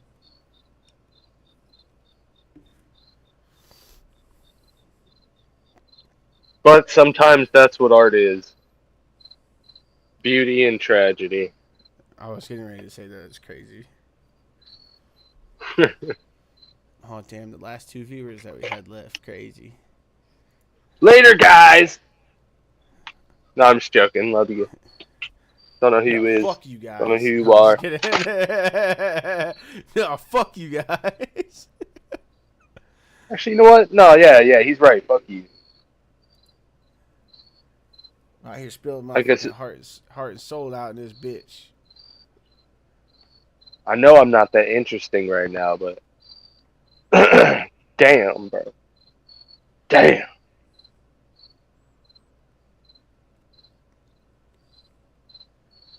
I feel like it was a very good fucking show tonight. I'm gonna tell you that. Yeah, you're always very entertaining and good at talking.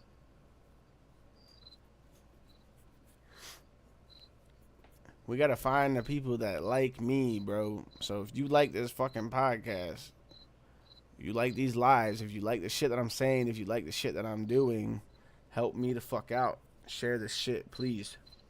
I appreciate it. I'm not asking you for fucking money. I'm not asking you for anything that's gonna cost you a fucking dime.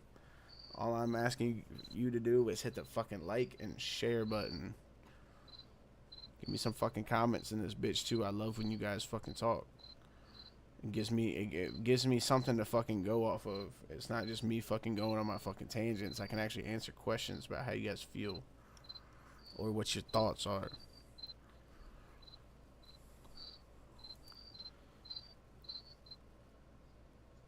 Because this shit, in all honesty, is for you guys. That's what this podcast is for. It's to make you guys understand that you aren't the only ones that feel the way you do or are going through the same shit that I'm going through by yourself, essentially. If you are an independent artist, that is. If you are an independent artist. Whoever's out there.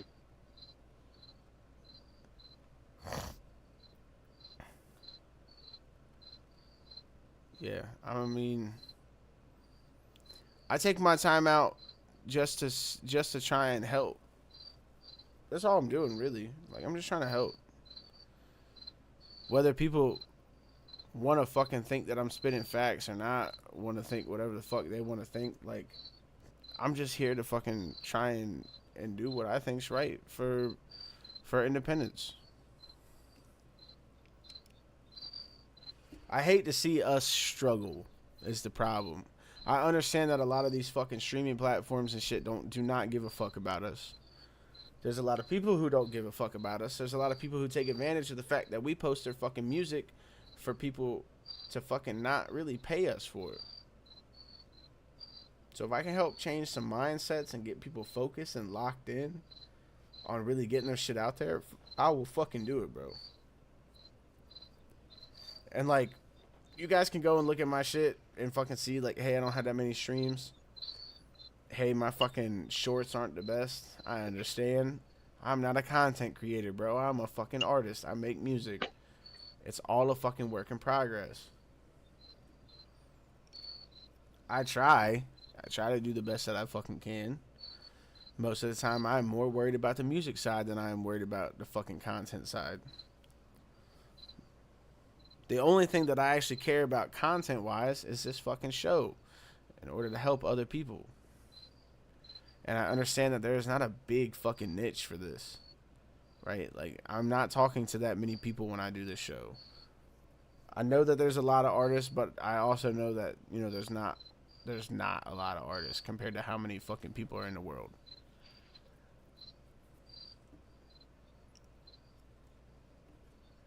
But it still feels like a necessary type of thing. I think it is a very necessary type of thing because I'm raw. I'm not afraid to fucking say how I feel. I'm not afraid to say how things are. And I don't even necessarily want to say how I feel. Like, most of the time that I'm speaking on this shit, I am speaking factual fucking shit. Whether people's brains fucking choose to grasp the shit or not.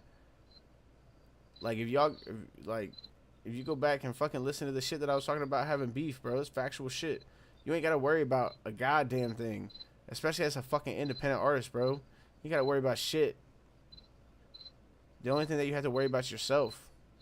There's a lot of other shit that you can be doing. That's why I started off the show talking about finding your genre and your sound. Or fucking taking advantage of the resources around you, and ended what we were talking, essentially ended the main points of the show on avoiding beef. Yeah. Because, hey, now we're talking about 2 positive things first that you should be doing to improve your music, and the fucking one biggest negative thing that you could do to fucking ruin your shit. That doesn't even make sense. Nobody else is talking about this shit. Who the fuck else is talking about this shit? I love Curtis King. Curtis King ain't talking about this shit. Curtis King's fucking dope as shit. Fucking LJ. I think it's LJ. It's a fucking lo-fi producer. LJ ain't talking about this shit. I watched a fucking video the other day. LJ was talking about like paying his bills and shit from his fucking music and like problems that he was having with that. I want to fucking see that shit. I don't care. I'm an independent artist. I go to fucking work every fucking day trying to pay my bills. You're doing the shit that I want to do. You're not really telling me how to get out of that shit. You might do interviews and shit with people, but all the people that you're doing interviews with shit have already made it. They've already made it. They already figured out what worked for them, because what works for another artist doesn't necessarily translate to you. It doesn't mean it's going to work for your shit. Most of the time, it's not going to work for you. Yeah, most of the time, it's not going to work. You're a different fucking person. You're a different artist. You're a different fucking style. You're a different genre. So whatever the fucking bullshit that they're feeding you as a fucking artist, it's not going to fucking work. Because they're a fucking completely different person. They found something that worked for them, that fit their specific fucking style of music and personality as a person. Which means you have to take the time to figure out how you can make your personality and your fucking music correlate into something that people are going to want to fucking see. It's not a fucking cookie cutter recipe. The only cookie cutter recipe that we have in the fucking music industry is writing fucking brain dead music that fucking labels fucking force feed us off a fucking spoon. That's the only cookie cutter recipe that we have. Is how to make fucking songs that sell. Fuck that, bro. If you want to make songs that sell, this ain't the fucking podcast for you. Because I want to teach you how to be a fucking artist. I want to teach you how to be independent and make fucking music that you enjoy, that's actually feeding people's souls, that you can hopefully turn into a fucking monetary source. There is no fucking reason for you to be trying to copy other people. There's no reason for you to be trying to listen to other fucking artists talk about what worked for them, because it's not going to fucking work for you. Russ already proved that shit. Russ did the fucking 1 song a week bullshit. How many other people have blown up from that shit? Not really anybody's blown up from that shit. They might have gotten fucking more streams and shit. I tried it. I got more streams, but I never fucking blew up. And this is talking about algorithm shit. I know you had to have good music. You had to have good music, yes. I'm not saying my music's the best. I'm not saying my music's trash. I like my music. I make music for myself. And that's what every independent artist should do. I don't give a fuck if you like it or not. I really don't. I make it for me. So, it just depends on how you... Yeah, if you fuck with it, it's just icing on the cake. But I like to make stuff that makes me feel good. For the most part, I'll listen to my own fucking music in the car, because I'm making music that I feel like that nobody's fucking making, that I want to listen to. And that's how it is. God damn, bro. I forgot that I'm allergic to fucking cats. And I got a fucking cat, god damn it. This guy. Fucking nose is fucking killing me. Jesus Christ. It's only a matter of time, little bitch. I don't even know where that motherfucker's at. But on that note, I think I am about fucking tapped out for tonight. It's been fucking 3 hours and 20 minutes of spitting the fucking shit. I think it was a very good episode. We had Bully Hendrix on earlier. If you haven't watched Bully Hendrix, please go check him out. That is my boy in I appreciate you. Michigan. I was doing a painting. Hell yeah. Woo! This is my co-host Leaf over here doing the painting in the middle of the podcast. But I appreciate everybody who tuned in.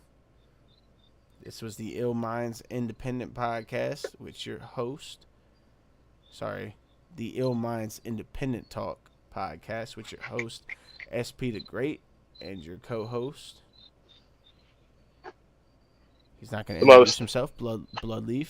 I'm the most co-host you've ever seen because I just let him host, dude. I'm here for moral support and moderation. I should have just ended it when you said the fucking most co-host. Oh, jeez. No, that's just cringy, bro. Just saying that, and then you're like. Until next time, guys, I appreciate you guys for tuning in. This was episode 5. We got through some really fucking crazy shit. I fucking went on a little bit of a tangent, and I started fucking getting loud a little bit because I feel strongly about some of this shit. But we have to have somebody that's going to talk about it. If nobody else is going to talk about it, I will. Also, please check out my boy, The Real Mike B. We have a new song coming out soon. It's more of a cipher. I would call it a cipher. There's about 5 or 6 of us on the track. It's definitely worth a listen. We have some fucking dope ass artists on that shit. Also, please check out my boy Straight Savvy. He has a podcast on Facebook. He is a fucking dope ass dude. He keeps it real just like I do. So I appreciate you guys.